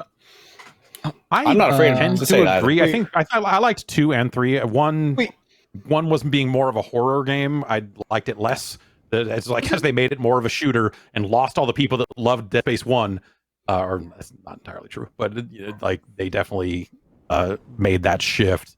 But yeah, they closed Visceral Games down, which was the studio that made it. I was there in the room where it happened when they said, no, we're really excited to make the single player and the story for this Battlefield cop game. We really, this is the thing we want to do. I'm literally like the guy from Visceral who was giving this speech, was like, oh, we had an idea for the next game we wanted to do. It was very exciting. We had all this stuff that we were EA didn't like it. But we're really excited to be making the Battlefield cop game campaign. And it was just like, and maybe he was. I'm not saying that he was lying about any of that, but it was still this feeling of just like, fuck, really? Like that's that's what you're doing. Like Visceral had become this like darling over the course of the Dead Space games. They were doing really solid work, and it was resonating with people. And then they got up at a pre E3 event and went like, check this shit out, cops, right? And it was, and it just it was really disappointing. But him sliding in like, oh, we had another game. Yeah, we're really excited about it. And that's not happening. But we're doing the campaign for like some of these Battlefield games don't even have a campaign, but we're gonna do the campaign. Like the whole thing was just baffling. Well, no, not baffling. Like it's very easy to understand why EA would look at like, oh, these Dead Space games sell this, and that's cool. But like we're trying to make games that sell this, so it's a better bet for us to take you guys who have made these games that with stories that people seem to like and put you on Battlefield, the game that people seem to like to buy. And then they combine to make what I have to imagine. I'm just guessing here. But really, is there a world in which Battlefield Hardline is not the worst selling modern era like Battlefield, let's say from like 3 on or whatever, right? Like from when it became kind of thought of as a multi-platform game and not just like check out this cool ass PC game. I have to imagine Hardline is the low point in that main continuum of Battlefield games. I could be way off. Seems plausible. Yeah. Was Dead Space 3 the one where like it was co-op? Yeah, but not co-op. You could play single player. And that's what I liked about it. You could play it, we all played like Resident Evil 5 by ourselves and it fucking sucked. Dead Space 3 had 2 protagonists, and if you played single player, it felt very seamless. Like you were not held back. You saw the other dude from time to time. You weren't trying to do like an AI companion thing. They just made it a single player campaign. The best campaign of the Dead Space series. It's the best game that they made. And that's probably why they shut them down, because they knew they wouldn't do anything better than that, 'cause that game's great. I feel like you have a very unique opinion here. I can't quite suss it out. I like Dead Space 3 a bunch. It's my favorite of the 3 games for sure. Yeah. So, and the weird thing about Hardline, the weird thing about Battlefield Hardline is it's not like a terrible game. Like there's aspects of the integration of cop stuff that is like super laughable. Like you can flash a badge and try to arrest people. But like eventually you get to a point and you get a separate type of XP for doing so. But you could max out that tree really quickly. And you get to a point about 2/3 of the way through a game where it's actually, you are now disincentivized to take anyone alive. It's just fucking crazy. It's so fucking crazy. I remember talking to someone at EA about that game, and he said, all of our problems, all of the controversy around Battlefield Hardline would have been sidestepped. We should have just had a slate at the bottom of the screen that when you launched it, it just said like Mars. and everyone's skin was green, and that would have if they had just said, "Yeah, we're space cops," and that's it. Like well, that's fine. Yeah, Hardline space. Would have. I mean, come on. Yes. God. So yeah. We'll find out at EA Play on July 21st. That's about a month away now. They announced today that Austin Creed is going to host that thing. That's pretty cool. Right on. Good host for that. Good host for that. Next up, Tekken Cross Street Fighter is dead. Breaking, not dead. Super not dead, but dead. But not dead. This is a complicated situation where we have a game, Namco's Tekken Cross Street Fighter, which was announced 11 years ago. 11 years ago. Sure. That's crazy. And Street Fighter Cross Tekken, Capcom's version of it, that came out and had some ideas. Did not seem to set the world on fire, but had some ideas. And Tekken Cross Street Fighter was a thing where they put out a little bit of concept art or like a render here and there, and then they didn't really talk about it other than to say like, yeah, it's still it's still kind of going, but we don't really have anything to say. And then Tekken 7 came out and had Akuma in it, and Akuma fit in really well. And you're like, wow, they put Street Fighter characters into Tekken really well. What if they did a whole game of that, huh? And so let's see here. Katsuhiro Harada. Harada is the face of Tekken. He is he's actually, I think now he's the face of all Namco related game development. I think he doesn't just oversee Tekken. He is also the person preventing us from seeing a new Ridge Racer. Maybe not. But he started a YouTube series in his bar where he's doing some loose interviews and shooting the shit with other game developers and that sort of stuff. It's fascinating, but it's all in Japanese, and so a translation started going around of something he had said on that show, and basically they took that to say like, oh, Tekken Cross Street Fighter is finally canceled. Something earlier this month. So all these news stories started going around talking about how Tekken Cross Street Fighter is finally dead, and how the quote of him saying, we were working really hard on it, I wish we could show you these models and do this stuff, and we had Chun-Li and we had this, and of course the work on Akuma for Tekken 7, of course that came from that, and all that other stuff. But the part where and so he put out a twit longer today. Oh, that's what you know. The elusive twit. The elusive twit longer. To basically say the status has not changed. In any case, the status is not much. He wrote this in English, and his English is fine. It's it's not 100% perfect, but whatever. Basically, kind of says like, hey, this part was mistranslated. The part where you said, hey, development is the development is dead. It actually is more that it's been shelved or put into storage. Just kind of splitting hairs. I think in either case, it is not an active development, which is again not a surprise. But he still says here, we are still hopeful that Tekken Cross Street Fighter will resume development when the opportunity arises. However, such a title cannot be moved just for the convenience of one company in terms of marketing and branding, and it also affects each other's development resources. So I imagine it's pretty complicated to find a window for that game where, because Namco is going to be incentivized to put out Tekken stuff, and Capcom is also going to be, presumably at some point here, doing more Street Fighter, and all that sort of thing. And so finding a window where that game could actually be developed and could exist, and is everyone properly incentivized to do so, especially when I feel like the memory of Street Fighter Cross Tekken is not super great. I don't think this ever comes out, honestly. But I don't think so either. Yeah. But he is at least saying, hey, there's still a possibility here that this could happen. But I think that's just one of those things where it's like, oh, this is not, he says as much, that it's in storage. Basically, it's on pause. Like, they're not actively working on it. They did a bunch of concept art. He got about 30% complete on it.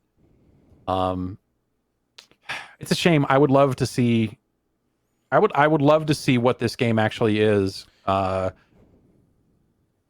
merging those two things together from the Namco side of things, well, I guess they did it. They put Akuma into Tekken 7, and you can kind of get a feel for like what a Street Fighter character might do in the Tekken world. How would you shoot a fireball with Akuma in Tekken 7? You just do it. Could? You do it the same way. It's still a quarter circle. Like, he has his moves. It's oh wow. I feel like Capcom did a really good job. Okay, I don't think Street Fighter Cross Tekken is an especially good game. Sure. I think it's kind of cool. And when you play the Tekken characters in that game and you see like how they play and how they made them work in a flat plane 2D game that has a ton of projectiles, like, in Tekken, when you've got a fireball or a laser beam or something, you just step out of the way of that fucking thing. It's fine. In Street Fighter, not so much. So I think they found good, interesting ways to make the Tekken characters feel cool in that game. And then they bogged down with the gem system, and it got bogged down in, like, it was a different era of like microtransactions and people being very mad about that type of microtransaction, and the game being accused of being pay to win. If you bought the deluxe edition, it came with more gems and all this other, like, there was just different customizations that were only available to you if you bought them separately or got the more expensive version of the game. So people were pissed. And it never really recovered from that. And that system was just not fun to fuck around with. I always wanted to see what Tekken Cross Street Fighter would be, but like I feel like I gave up hope on that years ago, and I feel like Harada's statement here, I'm sure it is technically accurate. I don't think he is fucking around here. But do I believe that they'll actually ever pull it off the shelf and finish it? No. I just don't think it makes sense for them to do so. But I would love to see them do something. I would love to be wrong on that. They'll just bring everyone to Smash. It'll be fine. I feel like that's the move at this point, right? Like, I'm sure they've got the hard drives or something. They just like FedEx it over and be like, "Yo, do the Smash thing," and like there you have it. And or they could just put those characters out as more Tekken 7 DLC, or like you have to think that at some point they start talking about Tekken 8, and maybe they use more of that work there if they wanted to. I think Akuma fit into that Tekken system really, really well, and it was really cool to see. So I would love to see what they did with more Street Fighter characters in that game, but I don't know that you can do a guest, like you probably can't do a whole season of like, hey, season 2 of Tekken 8 is fucking 8 Street Fighter characters. Like maybe that would be a little weird, but maybe. I mean, the Power Rangers fighting game, like they had a version of Ryu and Chun-Li pop up, so it's not completely out of the world. Have you played that at all? Have you seen that? Because they're wearing like Power Ranger armor, but it's Ryu, right? Like it's fucking crazy. Like, dragon punches, fireballs abound. Chun-Li plays like Chun-Li. It's pretty sick, and I'm not a fighting game expert or scientist, but I feel like those two characters mesh really well with the existing Power Rangers roster. They don't feel too different. I mean, if you played a Street Fighter game, you can pick them up, no problem. Sure. Yeah. That's I always meant to go back and look at that. Let's see what else here. The Pokemon MOBA, they gave dates, or they gave release windows for it, and put out a new trailer. It's coming out to the Switch in July and coming out on phones in September. Jan, what do you think? 5v5 Pokemon MOBA. I honestly break it down. I honestly thought this project was dead because they hadn't announced anything about it in quite a while since the Pokemon Direct, maybe from sometime late last year. It doesn't look great. It looks like a mobile game, but it is going to be a mobile game. I don't know if I trust Nintendo's online stuff to be seamless enough. No? Is this real time, or is this like a turn-based thing? Because I've only ever seen like a. So it's like a Dota, right? Okay. Oh, I see. Yeah. Oh, I see. Okay. And this is from Tencent. This is the same studio that did Call of Duty Online for mobile. I maybe the online will be better as a result of that. Maybe the online will be better. And sometimes, unfortunately, the Pokemon community can be a little bit gatekeepy, and you combine that with the MOBAverse, whichever one is your preferred flavor, and that too can be very hard to penetrate. So combining both of those communities, I feel like might be a bad time.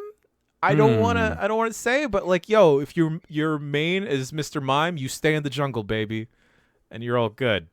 I'll check it out because I feel like I'm obligated to check it out.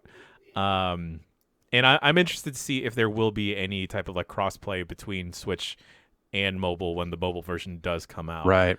And I mean, like, if this is like, if this is a free to play thing or a cheap joint, I could see folks diving into this with a lot of enthusiasm. As far as like the main Pokemon community, I don't know if they'd be into it because turn-based is kind of the jam there. Right. And this just makes me think of, it is an atrocity that there is no trading card game on the Switch for Pokemon. Yeah, it's weird. Pretty crazy. Yeah, like there's an iPad app, there's like a desktop app, and all that is like easy enough. Again, I don't know game development, but I would assume it's easy enough to port over to the Switch. But yeah, it looks like I'm watching the trailer now, and it looks like you're just messing up a bunch of other Pokemon as like the mobs and everything. I don't know. It could be fun. It could be fun. Are there trainers in it, or are you just playing as the Pokemon? You are just the Pokemon. Okay. Wow, finally, I am the Pokemon. You can be Lucario. Jan, I need you to tell me if I'm conducting some blasphemy here, but you've really gotten me curious about Pokemon in a way that, I mean, I'm not like I don't have a problem or anything. I just I want to play a Pokemon game that does not exist, and I want to know if me even having these impure thoughts is somehow like besmirching the Pokemon legacy. So I feel like this is a safe space where I can ask you this. I would like a beat 'em up Pokemon game. I would like a side scrolling 4-player arcade Pokemon beat 'em up game where I can choose between what's the original? 111, 151. 150 playable characters in a side scrolling Pokemon beat 'em up game where, you know, I don't know. I feel like that's worth something, right? Yeah. Is that cool? Yeah, I mean, they have there. Is that all right? Like, that sounds cool. They have a fighting game. But like, yeah, they could. That sounds like a good idea. I feel like you could put in a lot of the fun photo stuff too, like a lot of the snappy things. Like I feel like you could mix in a lot of different mechanics that would, you know, for me, it's about that accessibility where I'm just like, I see a Pokemon game and I'm just sort of like, I just don't know if I can do that.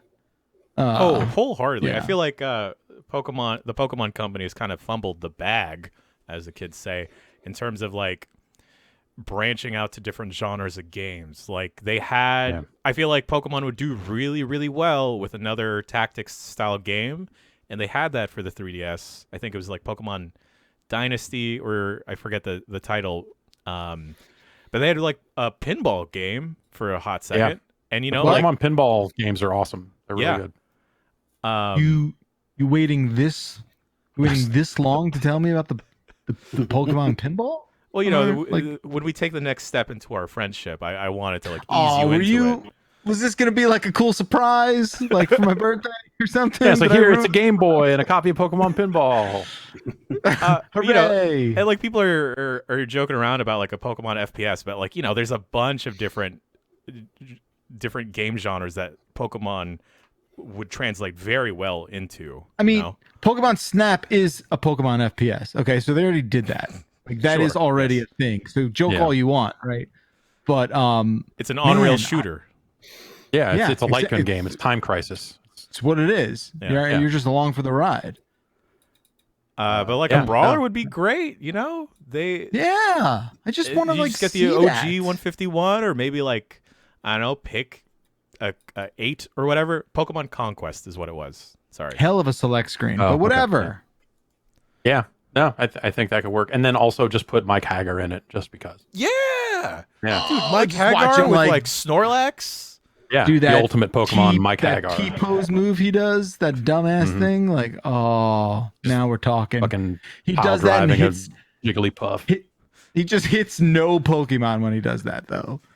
I feel like they all just slide under. They're all that. under it. Yeah. Yeah.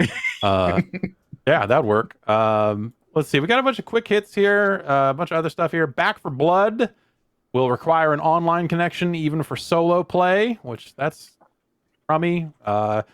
They're looking into ways that they could support offline for the future, but you'll need an internet connection to play at launch. That's, you know, I feel like that's not quite the standard, but it's definitely, you know, especially in games where you've got some kind of persistence and you want to have some kind of level up unlocks up type stuff. Outriders had the same problem at launch. I think that's pretty low on my bar of stuff to worry about. But I know people who feel like, you know, video game conservation that's going to be unplayable in the future. It is a big deal to them. So sucks. That's a lot of games. Also unplayable in the future. Grand Theft Auto Online on PlayStation 3 and Xbox 360 that will go offline this year, December 13th. That seemed like it had to be coming up, like because they're for a couple of reasons. One, they keep supporting the hell out of GTA Online. They're adding stuff all the time. Yep. And to Memory be free becomes from an the issue at some point. shackles of having to make sure it all runs on the PS3 and Xbox 360 and be able to say like, okay, we can now guarantee minimum performance is going to be a PS4, or this type of PC or whatever. Like maybe that enables them to make some slightly more grandiose things for that, but also it cuts off a major source of hacking and that sort of stuff. At least for consoles, that was something where there was definitely like people with modded Xbox 360s that were doing all kinds of crazy shit, fake shark card, like, hey, get all this free money and buy all this stuff. Like that's been that was a problem for a good long time.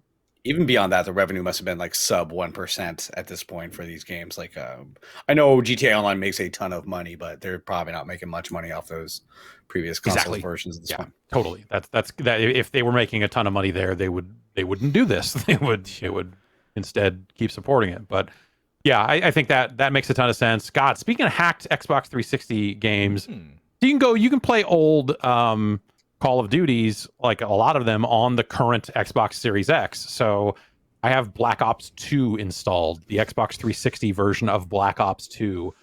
And I was firing it up because I was like, why is this still installed? Like, let's fire it up and see what it looks like. And I had a pretty good idea what it was going to look like. But it's like basically like you join a lobby and suddenly there's like custom messages scrolling at the bottom. And it's like, we hacked a buy menu into this like Counter-Strike. And then I made a big staircase out of boxes and you can climb up into the top of the map.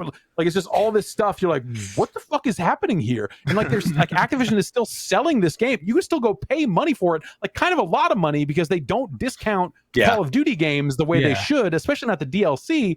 And it's this odd situation where it's like, oh, like some theoretical person might go like, oh, Black Ops 2, that was pretty good. There's probably still people playing it. And there are, but they're all like standing on top of a truck shooting zombies. And you're like, that's not a mode in this game. What the fuck is going on? And then wait, I got teleported up in the sky and fell to my death. What is even going on here? Like, it's really wild. That is still something that they are selling for money, considering I'm going to say 9 times out of 9.5, I am connecting to some kind of modified hacked server and not just playing team deathmatch the way I want to. That's or like someone or if it is and if it is a regular ass team deathmatch, the final kill cam is just someone wall hacking, just pointing sniper rifles through walls as if a robot were controlling it, and you just see the gun fire into a wall, and then you see the hit marker and someone die because they are shooting all the way through walls, all the way across the map, all this other stuff, just completely hacking all of that stuff. And you see someone that's like at the top of the leaderboard, like, oh, I went like 48-1. And then my kill cam is all me shooting at the wall. And that's that game. I didn't realize what kind of shit show it was, man. That's amazing. It's a total shit show. It's kind of, I've been meaning to play that on one of these Friday shows just to get in and see what it's like, but it's fucking rotten. It's rotten. At this point, is it just like other folks with hacked Xbox 360s playing with other hackers trying to I assume out-hack so. each other? I can't think of a ton of reasons why people would go back and play Black Ops 2 other than like they're like, oh, this is awesome. I remember this game, and they're probably playing one match and go like, oh, this is a fucking mess, and then uninstalling it. But I keep it uninstalled because I have too much hard drive space on my Xbox. I guess I have 2 external drives plugged into that thing. Can you put Bruce Willis into Black Ops 2, or is that a no-go?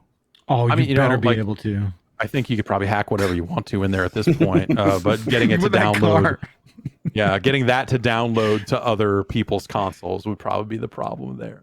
Maybe the custom emblem editor, you could make you can make a Bruce Willis. It would beat all the swastikas people make with it now. A lot of moderation on those games has maybe ceased also, so you get to see a lot of scumbags. This is what Nintendo's afraid of. Yeah, exactly. That's the thing. That's the last online game Nintendo played was Call of Duty Black Ops 2, and they're like, nope. Whoa. See, look what happened. See, look at this.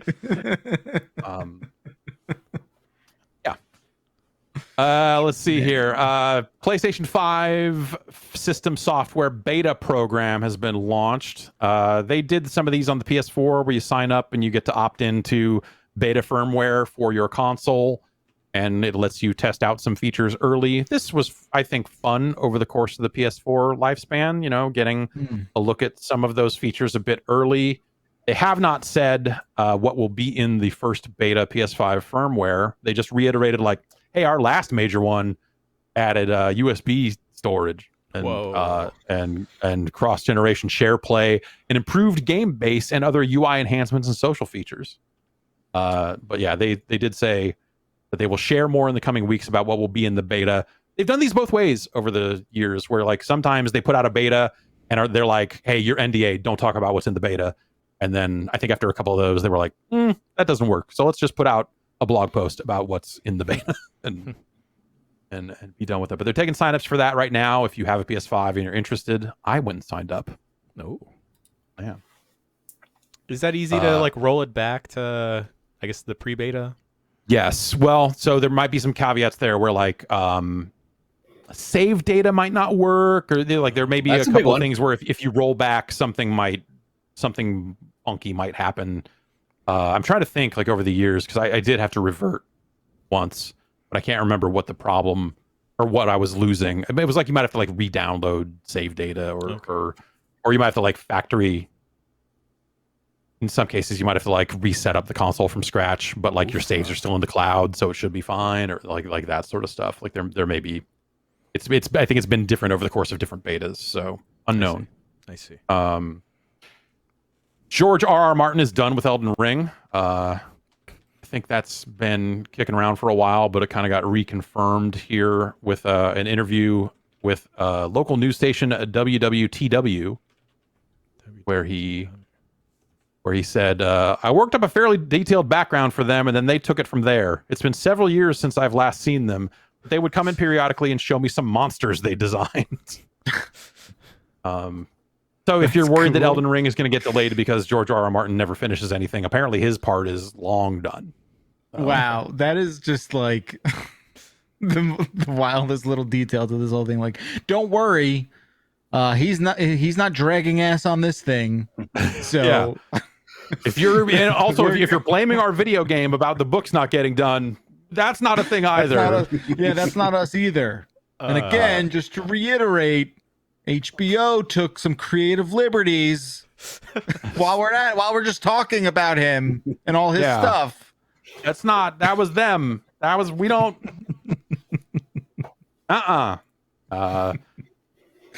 Breaking news: Bayonetta 3 still exists. Whew. This isn't quite in Tekken Cross Street Fighter territory yet. Yeah. But I didn't think it went away. I don't think it went away. There's just been a long time since they've shown it. It's been too long. This is an interview with GameSpot, which is a website. Those guys with Nate Bildorf and Bill Trennan, a couple of long-time Nintendo folks. There's a Bill Trennan quote here that says, I'll go even one further and say, not only does it exist, but it's progressing well. We like to show things when we're ready to show them. And certainly we like to show things when the developer is ready to show them. We didn't have it here at E3, but stay tuned. Okay. All right. So nice to have a little proof of life. I think, on the Platinum end, they were out there on Twitter going in classic Platinum fashion, shut the fuck up. The game's still coming when it's coming. maybe not quite that harsh, but you know what I mean. And then a bunch of people got blocked on Twitter. Normal Platinum stuff. We talked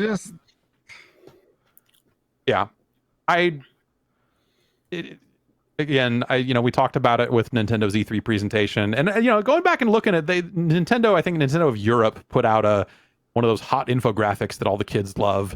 There were like a bunch of game logos broken out by release quarter, kind of saying like, here's what's coming this quarter, here's what's coming next quarter, and here's what's coming in 2022.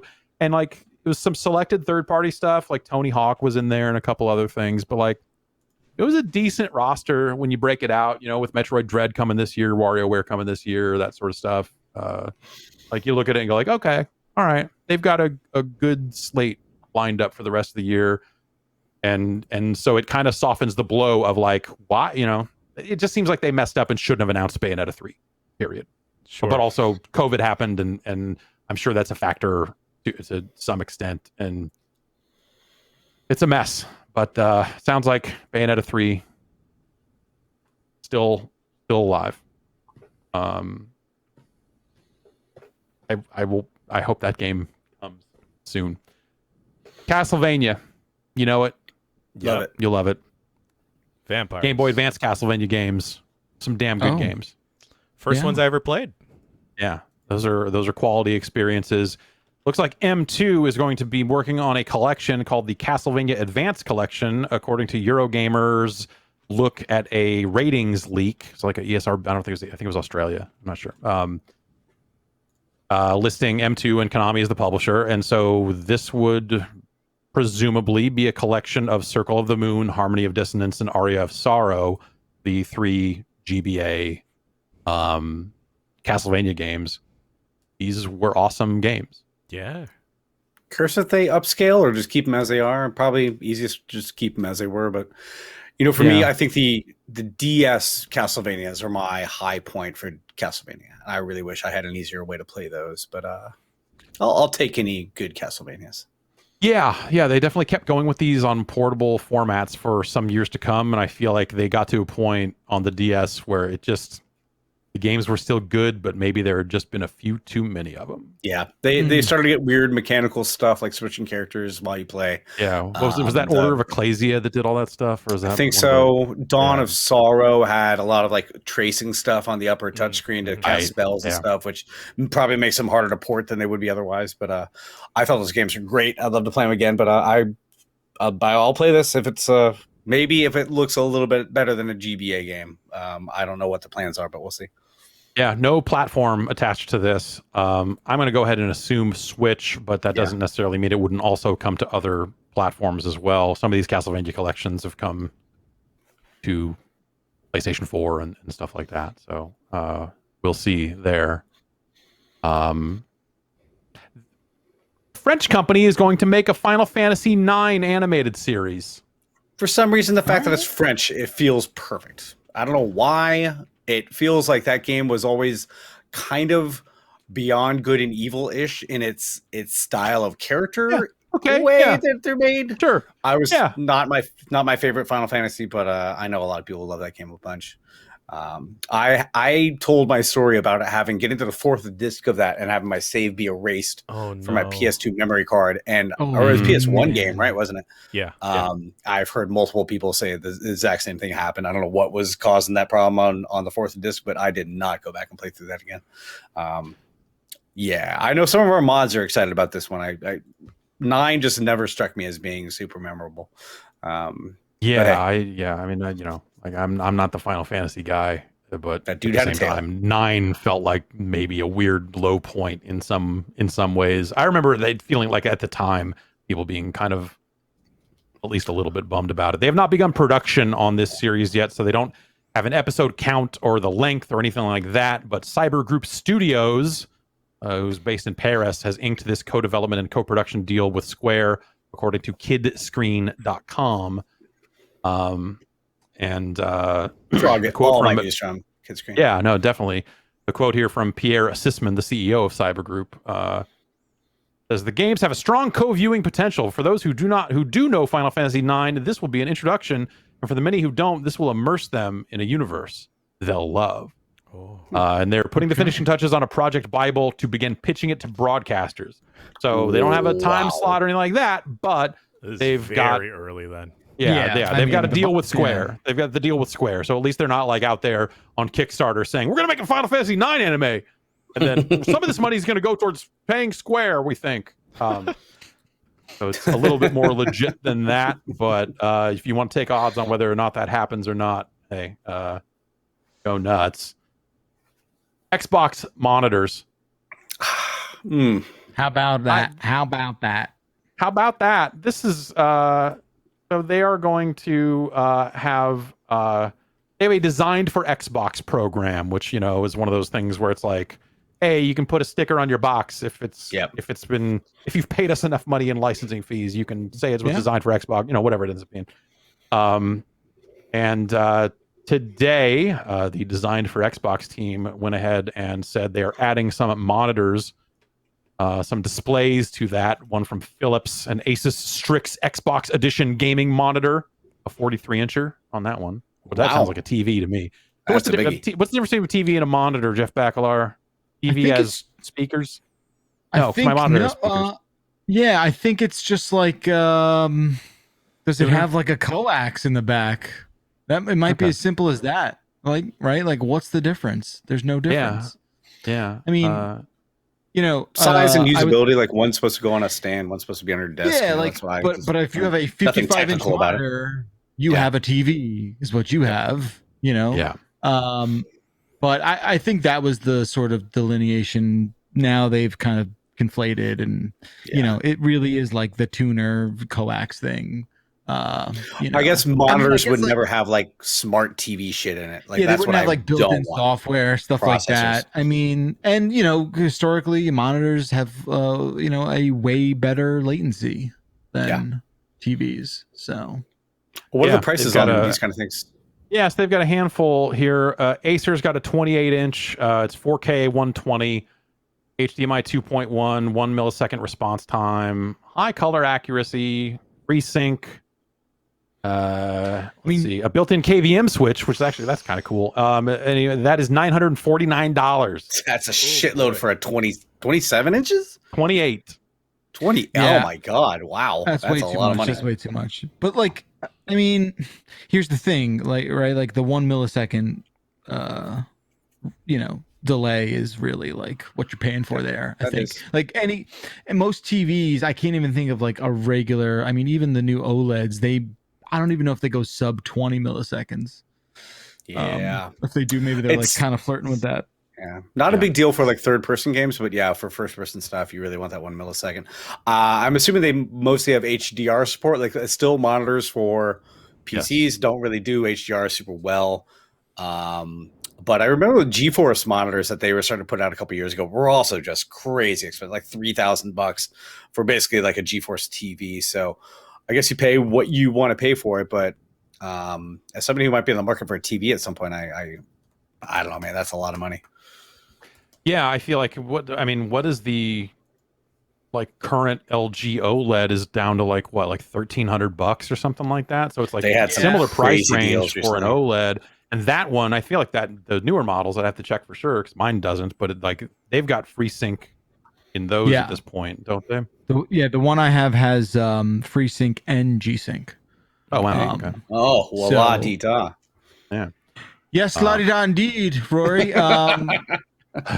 It's dope. It's dope as hell. There's no way of going around it. LG I'm proud of my monitor too, so I can't LG be one to talk. That's the thing. So yeah, it's great, but I don't know. Maybe I'm just aging, but I am at the point right now where I just can't. I could probably tell the difference, sitting in front of the screen right here and playing, but like maybe if you have a mouse, there's a more of a detectable lag. Yeah. When I use my TV, I used to have the TV that Jeff used to have. It's I think a 60 millisecond, like 100 millisecond. If I don't have game mode on, if you ever try to use that as a monitor, your mouse input is noticeably worse. So. Oh sure, yeah. Still, I mean, it's like those prices don't seem like I would probably still take an OLED over any of these screens that they are rolling out here, but or OLED's the variable refresh rate stuff is nice. OLED's 120 hertz, or are they still 60? Because that's the biggest thing you can get. Your ones are, yeah. Okay, good. Because if you're buying a new TV or a monitor, just get 120 hertz. It's going to make such a huge difference compared to almost anything else you can get. Yeah, I mean, I've got the B6, so I feel like I maybe was the year before or 2 years before they started making them 120 hertz and all that sort of stuff. So like I'm on the other side of that. Yeah. You probably do, right? Are you due for a new one? I'm maybe, yeah. I'm not. I see the wheels turning there, buddy. I can't afford to do that right now. That's 30. That 3090 is looking for a place to plug in on. Yeah. I could maybe stand to upgrade, but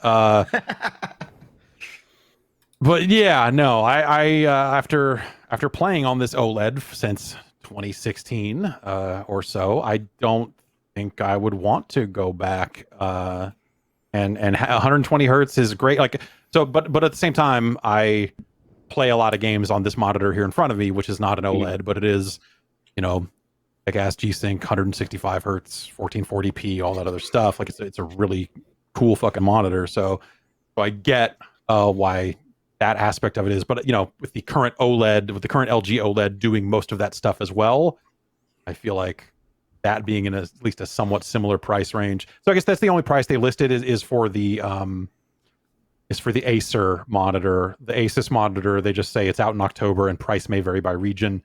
And the Philips Momentum, that's a TV with a built-in soundbar. That needs $1,600, which no thanks. Oh boy. Yeah. Come on. Yeah. You sure you want to put your Xbox logo on these products? Like, well, right? Sort of just shit just got real expensive for maybe people who don't know. I don't know. It's like, hey, did you know you? And well, I mean, at the bottom of this article, they're saying hey, here's an HDMI cable you can get for $65. So I don't know. Okay, so we're playing this game. All right. Yeah, all right. I don't know what. Now I need to scroll down and read that here because, let's see here. Thanks to the capabilities unlocked by the ultra high-speed HDMI cable supporting 4K at 120 Hz, your games will look and play great. The Design for Xbox program is working with our partners to deliver a variety of HDMI 2.1 cables at different lengths to fill their needs. The certified active ultra high-speed HDMI cable starts at $64.99 and is available now. So I'm not clicking on this because I can't. I don't want to. But 32.8 feet. If that's what the $65 one is, all right, I'll click on it. That seems like what that one. No, the 32.8 feet is $100. 16.4 feet is $64.99. So I was gonna say, if they were giving you that length at that price, it's actually not terrible. Yeah, right. I mean, to have that is expensive. Yeah. Is HDMI 2.1 kind of going to compete with DisplayPort? Because I know for me, I have 3 monitors up here. I need DisplayPort for my main one. The HDMI doesn't do all the kind of G-Sync stuff that it needs to. I'm assuming HDMI 2.1 is kind of coming in as a competitor to that, right? I don't know if competitor is the right way to phrase it. Just because, presumably they've allotted enough bandwidth in this format that the cables kind of get to the place where they unlock the bigger jumps in, that sort of stuff. So I don't know. I just, I wouldn't call them in competition is all. Sure. Sure. For what it's worth. Yeah. Great. Well, that's the news. Why don't we take another break and we'll come back and bring you some emails and send you on home. How about that? All right. Excellent.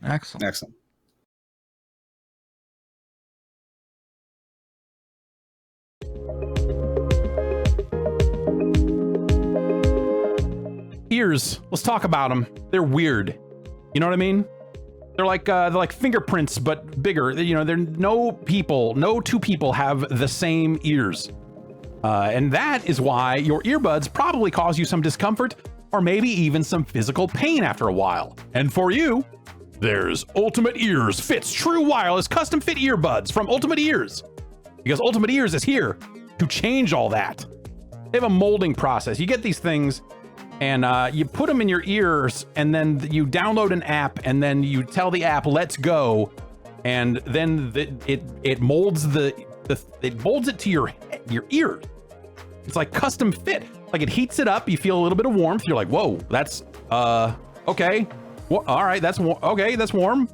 It's kind of not okay. It's warm. And then it's molding to your ears, and then it's done. And the idea is that they will fit to your ears and harden up to fit the shape of your ears, your specific ears. You don't have to take photos of your ears. You're not sending photos of your ears through the email. This is all built right in. It just fits to your ears. It's crazy. And then from there, ideally you've got a tight fit and all this other stuff and you're ready to go. Ultimate Ears Fits are the world's most comfortable earbuds, premium sound and all-day comfort. And you're guaranteed a perfect fit within 60 seconds. And so Ultimate Ears Fits will stay put when you're on the go, but feel ultra comfortable so you can wear them all day long without pain or discomfort. This Lightform technology has got these purple LEDs that will form it. It's for the first time you use them, it forms it to your shape. And it's got, a good long-lasting battery, 8 hours of continuous playback on a single charge, 20 hours of standby time in the charging case.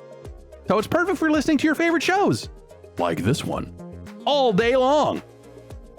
If you try Fits and you don't love them, no worries. Ultimate Ears offers a 30-day money-back guarantee, plus you'll get free shipping, free returns, and a 1-year warranty. For a limited time, you can get 15% off your pair of Ultimate Ears Fits True Wireless Earbuds at ue.com/fits. Just use promo code BOMB at checkout. That's 15% off with the promo code BOMB at ue.com/fits.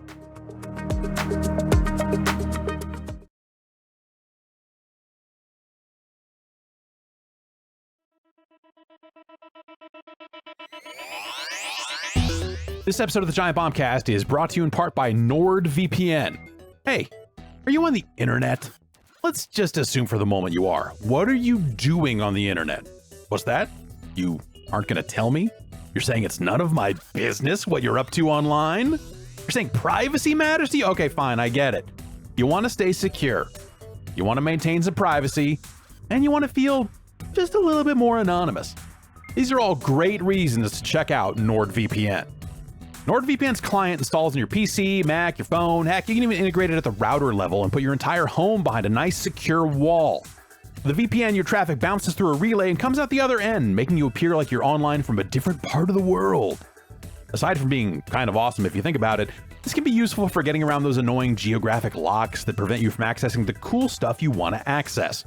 Shield yourself and your home IP without sacrificing speed via NordLynx, NordVPN's technology built around the extremely cool WireGuard protocol. Encrypting your traffic with NordVPN can also help keep you secure when connecting to random, nasty public Wi-Fi networks. The possibilities are endless, and it's all made easy with NordVPN. If you're ready to start locking down your online footprint and live in the shadows, then you're in luck. NordVPN has a deal for you, and here it is. Go to nordvpn.com/bombcast. That's nordvpn.com/bombcast, or use the code bombcast to get a 2-year plan plus a bonus gift with a huge discount.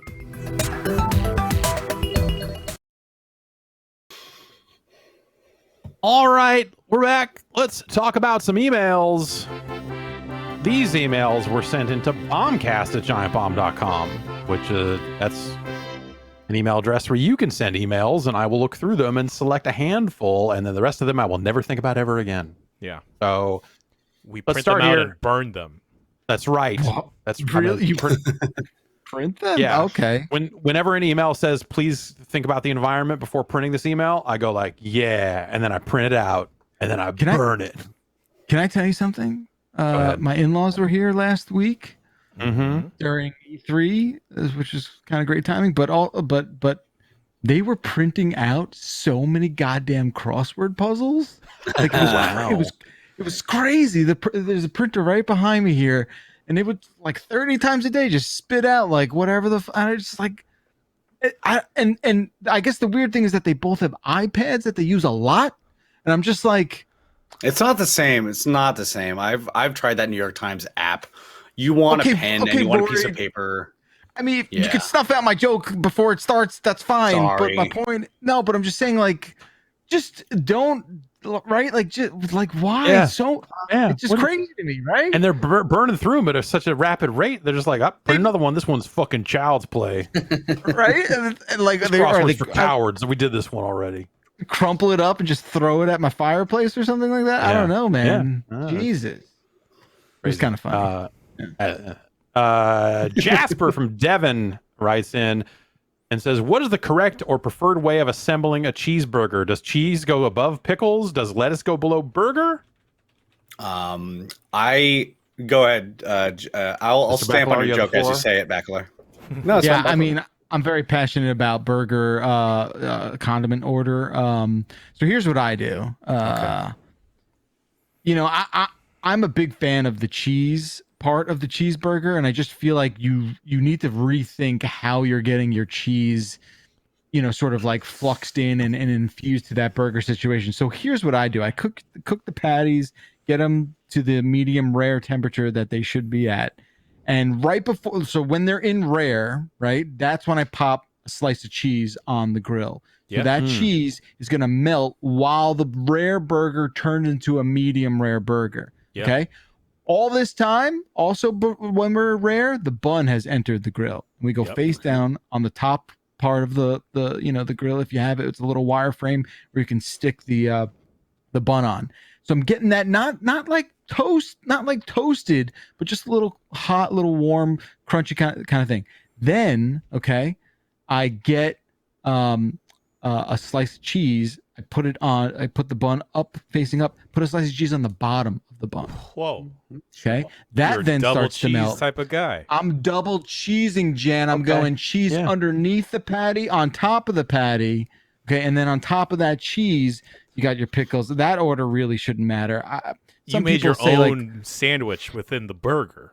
Yeah, exactly. Some people say like, oh, the lettuce should be weighed down by a pickle on top of it, which is like fair. I think that's a fair thing to sort of do, especially if you're like stacking it. If you want like to keep the low center of gravity, I think that makes perfect sense. But that's the way to do it. That's how I think there's just a sensible way to do it, and that makes perfect sense. I can't complain. I recommend Kenji Lopez alt on YouTube for good burger preparations. I don't think cheese belongs on burgers. I think it's gross. I think it really wrecks the texture for me, so I leave it off every time. I've never known this about you. I didn't know that either. Don't like it. With the it's bread, gooey. It's what's that? You're okay with the bread? Yeah, I like the bread. I like bread, but cheese, I just feel I want a little bit of crunch to it. Oh my god! And now here's a helicopter. I'm gonna mute myself for a bit. We can. I've already said my piece. The food police are coming to get you because what the fuck did you say about cheeseburgers, motherfucker?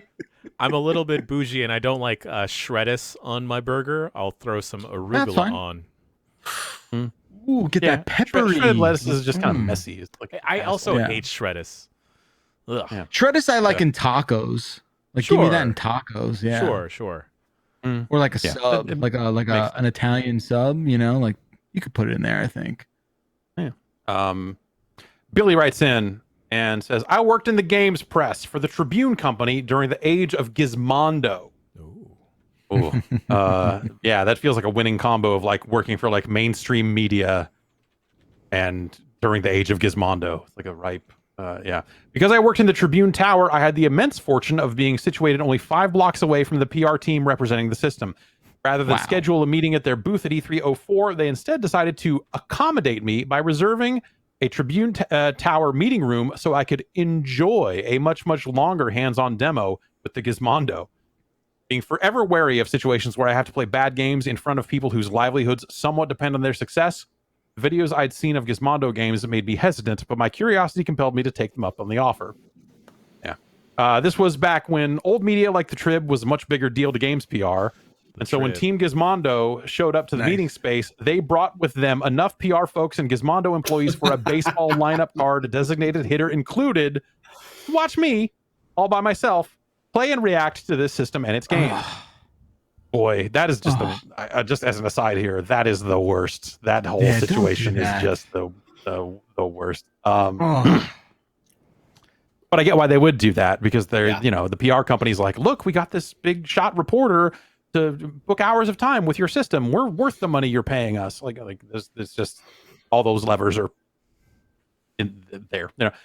As I move through builds of Mama Can I Mow the Lawn, Richard Burns Rally, and the clever but absolutely dreadful GTA wannabe Colors. Ooh, Colors. All of them distinctly broken and optimized to the tune of 10 to 20 frames per second. I did my best to speak of the positive needles I could pull out of these haystacks of shit. My endurance wore down with each passing game, and the tenor of the room graduated from cheerful to precarious optimism to awkward despair. Yep. And yet nothing was worse than when I demoed the apps, in particular an MP3 player that absolutely destroyed my ears with a default sound profile that could have gotten me to confess to any crime on the books if I had to listen to a second song. Play something in VLC with 400% volume setting unlocked, and that's what I had to listen to while at least 10 people stared at me waiting for me to break. Oh, that's really good. Yeah. I finished the song and didn't break, but the experience haunted me so much I didn't accept any more in-person PR meetings until Nintendo literally showed up in a van in the Tribune loading dock parking lot and called me to come downstairs. Fortunately, the game they wanted to show off, WarioWare Inc. Mega Micro Games, my eventual favorite game of that year, was exactly the kind of healing I needed. Yeah, that's good storytelling there too. Yeah, that's I've been on both sides of this equation. It is as awkward as described. It is. I've demoed some games that I know people weren't into, and I've played some games in front of PR people that I was not into. There's no way around that awkwardness. It just is. It is not a good time. It is one of the worst times you could have in this industry, probably. Yeah, and it's like, we're not, we're the thing we would always get. So like we used to have kind of a maybe unwritten, but it was basically policy that we were not going to give you feedback on your game at an event. Like at GameSpot, that was so if we went and played a bunch of games and they're like, so what'd you think? The most you would get out of the typical GameSpot editor was like it's all right. Like that sort of thing, like a very middling, non-committal. So they couldn't reference you later on, be like, but you said it was. Yeah, exactly. But or that like also, but also I think to kind of underscore that like we're not consultants, we're not here to give you feedback. I think that was part of the idea behind it. Nowadays, maybe I've just been doing this long enough that I don't give a fuck, but I will tell people what I think of their demo. And they asked, and there you go. So it's I have a really weird kind of similar story about PR people watching you do a thing. It is not video games. It was a year and a half ago where we convinced the Vegas Golden Knights to let me skate on their practice facility and shoot hockey pucks at phones and gadgets and stuff like that with their former NHL player turned color commentator Shane Knighty, who was on the Bruins for a while, a bunch of other teams. So we're doing this, thing at their practice facility outside of Vegas. And I get a call from our executive producer, and she's like, hey, just a heads up, 2 groups of PR people are going to come and watch you. That's a sick hat you got there, Rory. 2 of these groups of PR people are going to come watch you do this torture test, we called it, on their phones. Is that cool? And I'm like, no, that's not cool. We're going to break their phones in front of them. It's going to be weird. She's like, well, they're coming. I told them where it is. So they're there, and they like sat in the almost like the penalty box area, right? So I'm on the ice, and I'm like literally getting ready to blow this shit up out of their phones. And one of them got my attention, and they were like, "Hey, do you think our phone will survive this?" And I'm just like, "Do you know what we're going to do?" Like, I was trying to be as nice and like polite as I could be. I'm like, don't worry about me. Like, that dude can shoot a puck 100 miles an hour of frozen rubber. Your phone is going to break. It's not going to survive this. And they seem to be like, oh, well, that's probably bad. I'm like, what? You agreed to do this ridiculous, dumbass experiment that we pitched to you. Like, where's the disconnect here? So that was not fun, especially when turns out a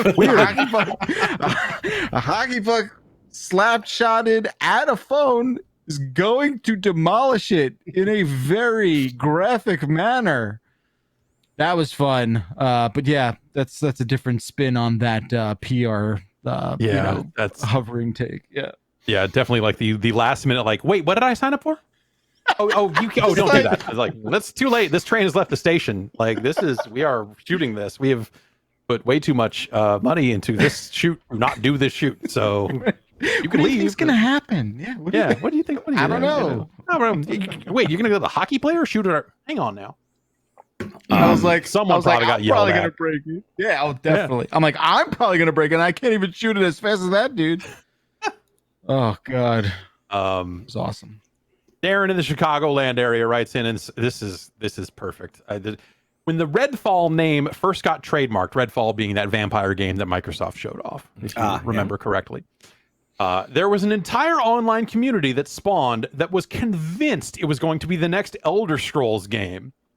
They even went so far to create a Redfall subreddit that was completely Elder Scrolls themed and filled with discussions about potential locations, storylines, etc.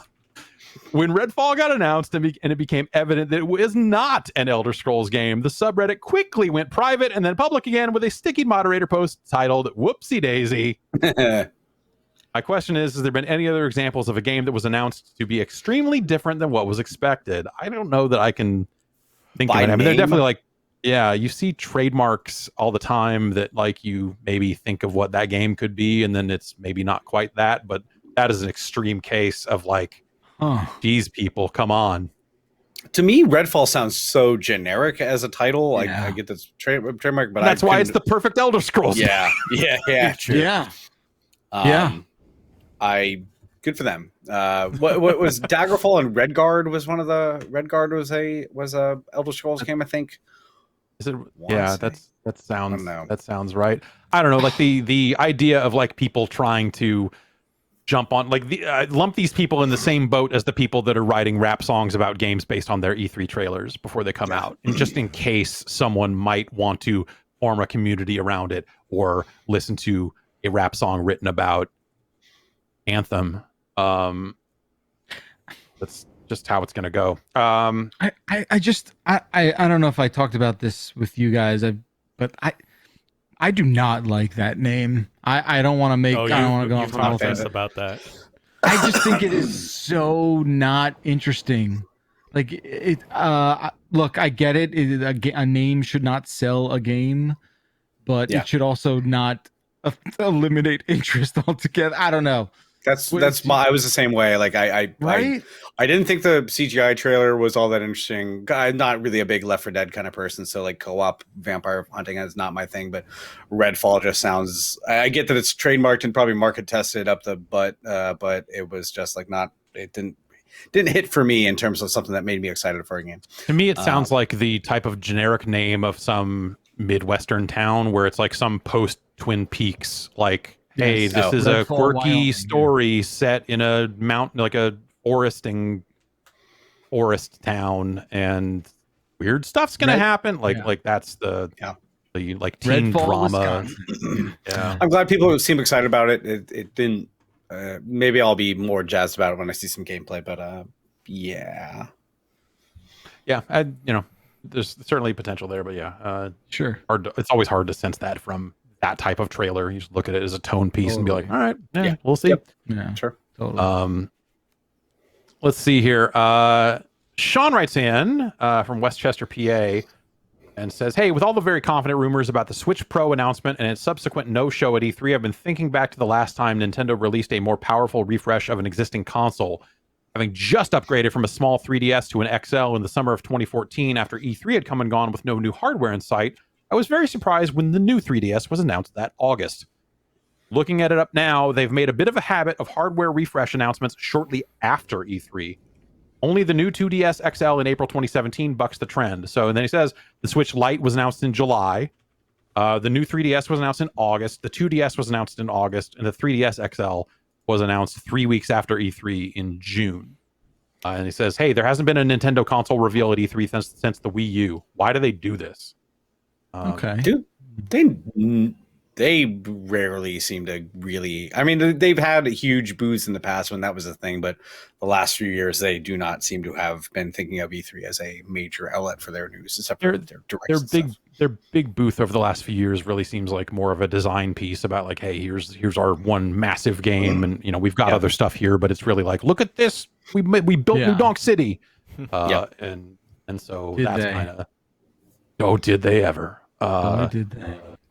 And so, I think it's, I mean, I don't know. The question I want answered that I feel like no one has talked about, or at least if they are, I haven't seen it, is there's been a lot of very confident reporting about the Switch Pro.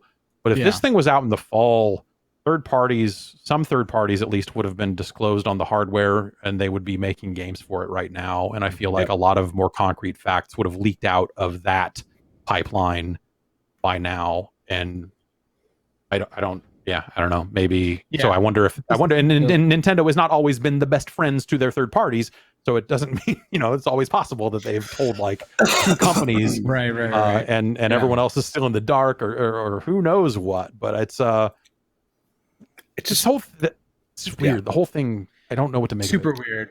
It's super weird. It doesn't seem like something you need to be super secretive about. Like nobody's surprised by it. It's been rumored for years. Like I get you want to have your moment, PR moment, and media cycle and everything like that, but it feels like a weird thing to be very coy about to me. I think, and on top of that, it's almost like it's tough to draw, information from the history of what Nintendo has done, especially in this, quasi alternate timeline that we're in.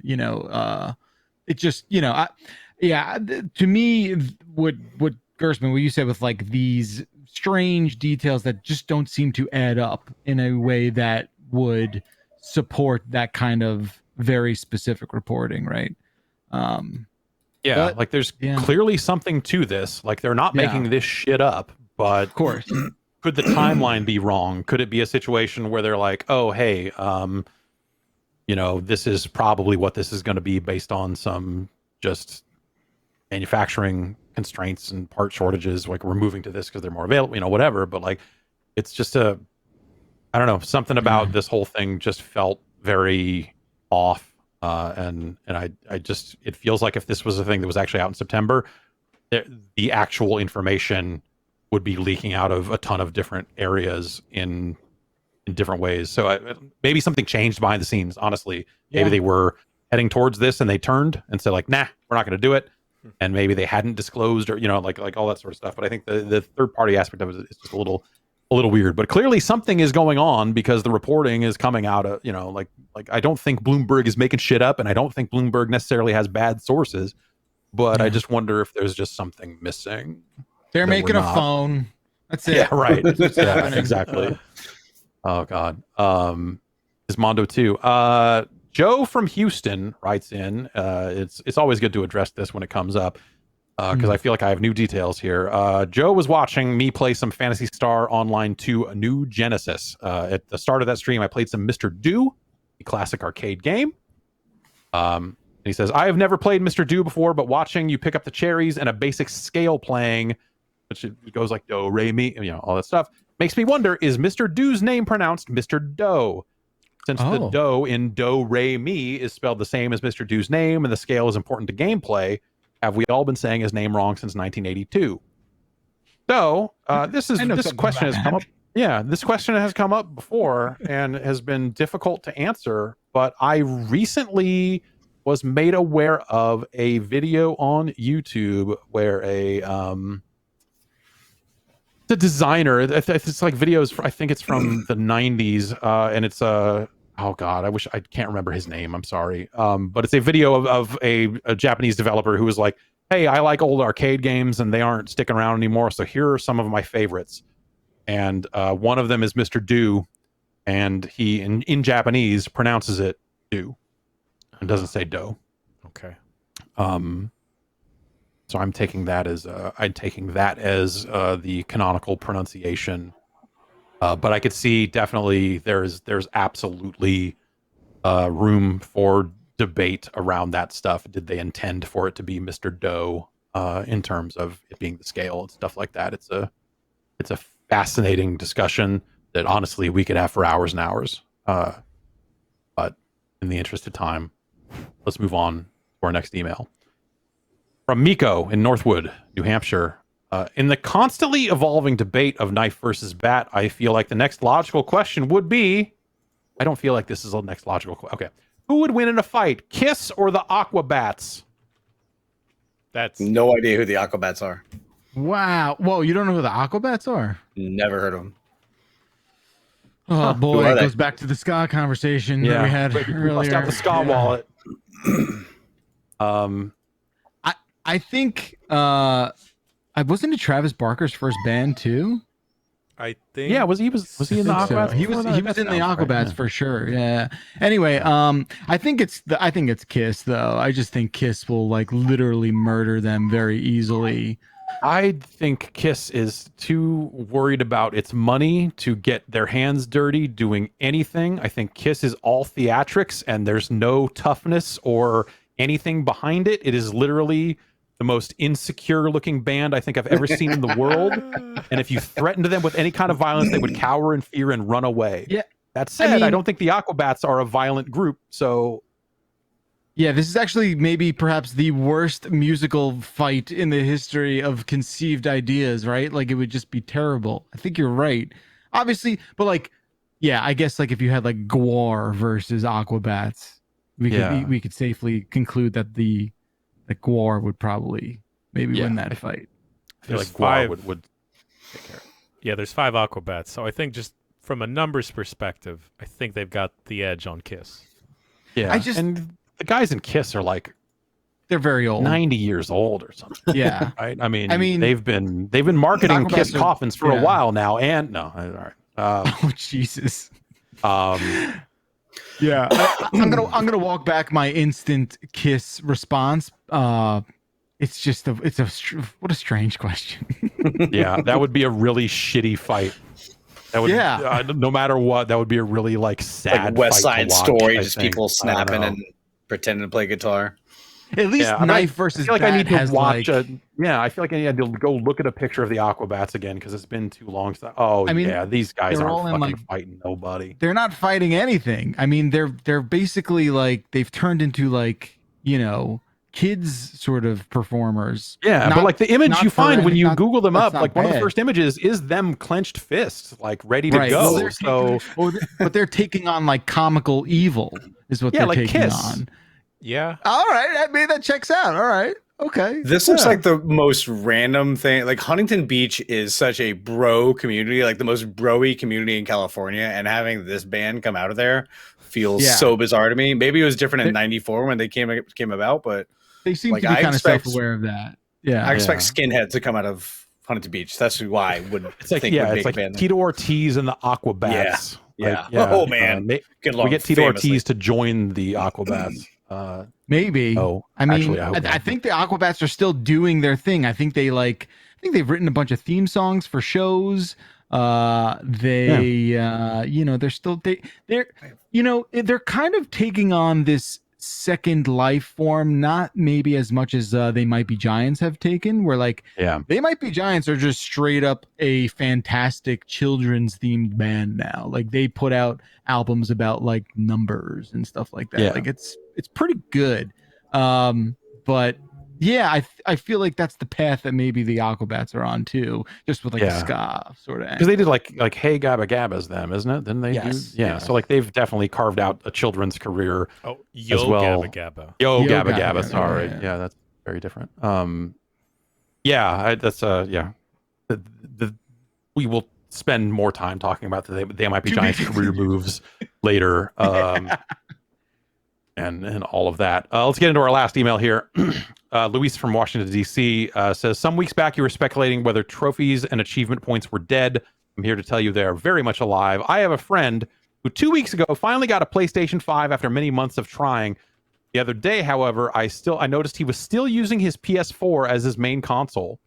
When I asked him why, he said it's primarily because some games he's interested in playing will give him twice the number of trophies automatically if he plays the PS4 version, gets the trophies there, and then upgrades to the PS5 version. By doing the PS5 version will give him the same trophies he obtained in the PS4 game all at once. He's done this for Final Fantasy VII Remake, and I think Star Wars Jedi Fallen Order. He's even trying to do this for Control, a game that actually runs much better on the PS5. Gentlemen, what the hell is this? That's madness is what it is. That's insane. Yeah. I get that a lot of games aren't super different PS4, PS5 because they're made for the PS4, but still that's insanity. That is crazy talk. The first time I saw all those trophies ring up though, when I imported a PS4 save on the PS5, my first thought was definitely like, oh shit, I should play 30 more hours of Avengers on PS4. And then I was like, I should play 0 more hours of Avengers on any platform. What the hell? No, come on, stop. And but seeing it happen, you're like, yeah, this seems I could see getting into this. You could do that all on the same console. He could be playing those PS4 games on the PS5. Right. And then importing the save and down, he could be doing all of that on one console. That's the true sicko loophole. The loophole right there is like, that's how you get that done. Yeah, but at least potentially those games maybe run a little bit better on a PS5 than they would even on a PS4 Pro. So, there's something to that, but it's a sickness. I think, as someone who has been, I have been there. I have imported Japanese versions of games and played them a second time just to get second sets of achievements, and that took actual work, not just loading it up and having them all unlock. It's a sickness. That's all I have to say about that. Yeah. Yeah. Okay. I hope their friend seeks help. Yeah. That's- Just talk to somebody about that, you know? Like, Talk to us. Yeah, no, there are plenty of Give us a discords call. and message boards all about trophies. If you want to find the fastest way to unlock trophies, you can get that stuff. There's plenty of people to talk to about that. It's really interesting to hear it went, I think, from achievements to trophies with the ascent of the PS4. Like I hear more people referring to them colloquially as trophies now, when in the 360 era, it was just achievements. Now it's all trophies. I find that really interesting kind of thing. I'm curious because I know I just beat Days Gone and I'm tempted to go back and beat all those hordes, which would be a lot of work. Not for the achievement, because it'll pop up achievements in Epic Game Store, but I don't think that goes anywhere. I think they're just a display, and I can't even see where they are anymore. It's on a Trello board somewhere. They're like, we're going to add achievements to profiles one of these days. In the meantime, we know what you're unlocking at least. Like, I don't know if that stuff actually does display anywhere. we save that. We save that data. Yeah. Oh yeah, we're aware. We're aware that you did that. We know. They used to not even have that. That was something that they added in after launch. Yeah. Achievements. They're still. Hey, look, I get it. I've been there. Let's wrap it up there. Thanks to everybody who wrote in. Bombcast@giantbomb.com once again is the email address to send in your email. There was someone from England who wrote in to say "fuck Wales" after someone from Wales wrote in. Fuck England, so that's alive and well. And so congratulations to facilitate that. Yeah. I just want to make sure. I just want to acknowledge that happened to make sure that we keep kind of egging all of that on. And we'll be back next Tuesday with another episode of the Giant Bombcast. Thank you, Jan, Jeff Bacalar, and Matt Rory for being here. Thank you for having me. And take care of yourselves, everybody. Have a great week. We'll be back next week with the Giant Bombcast.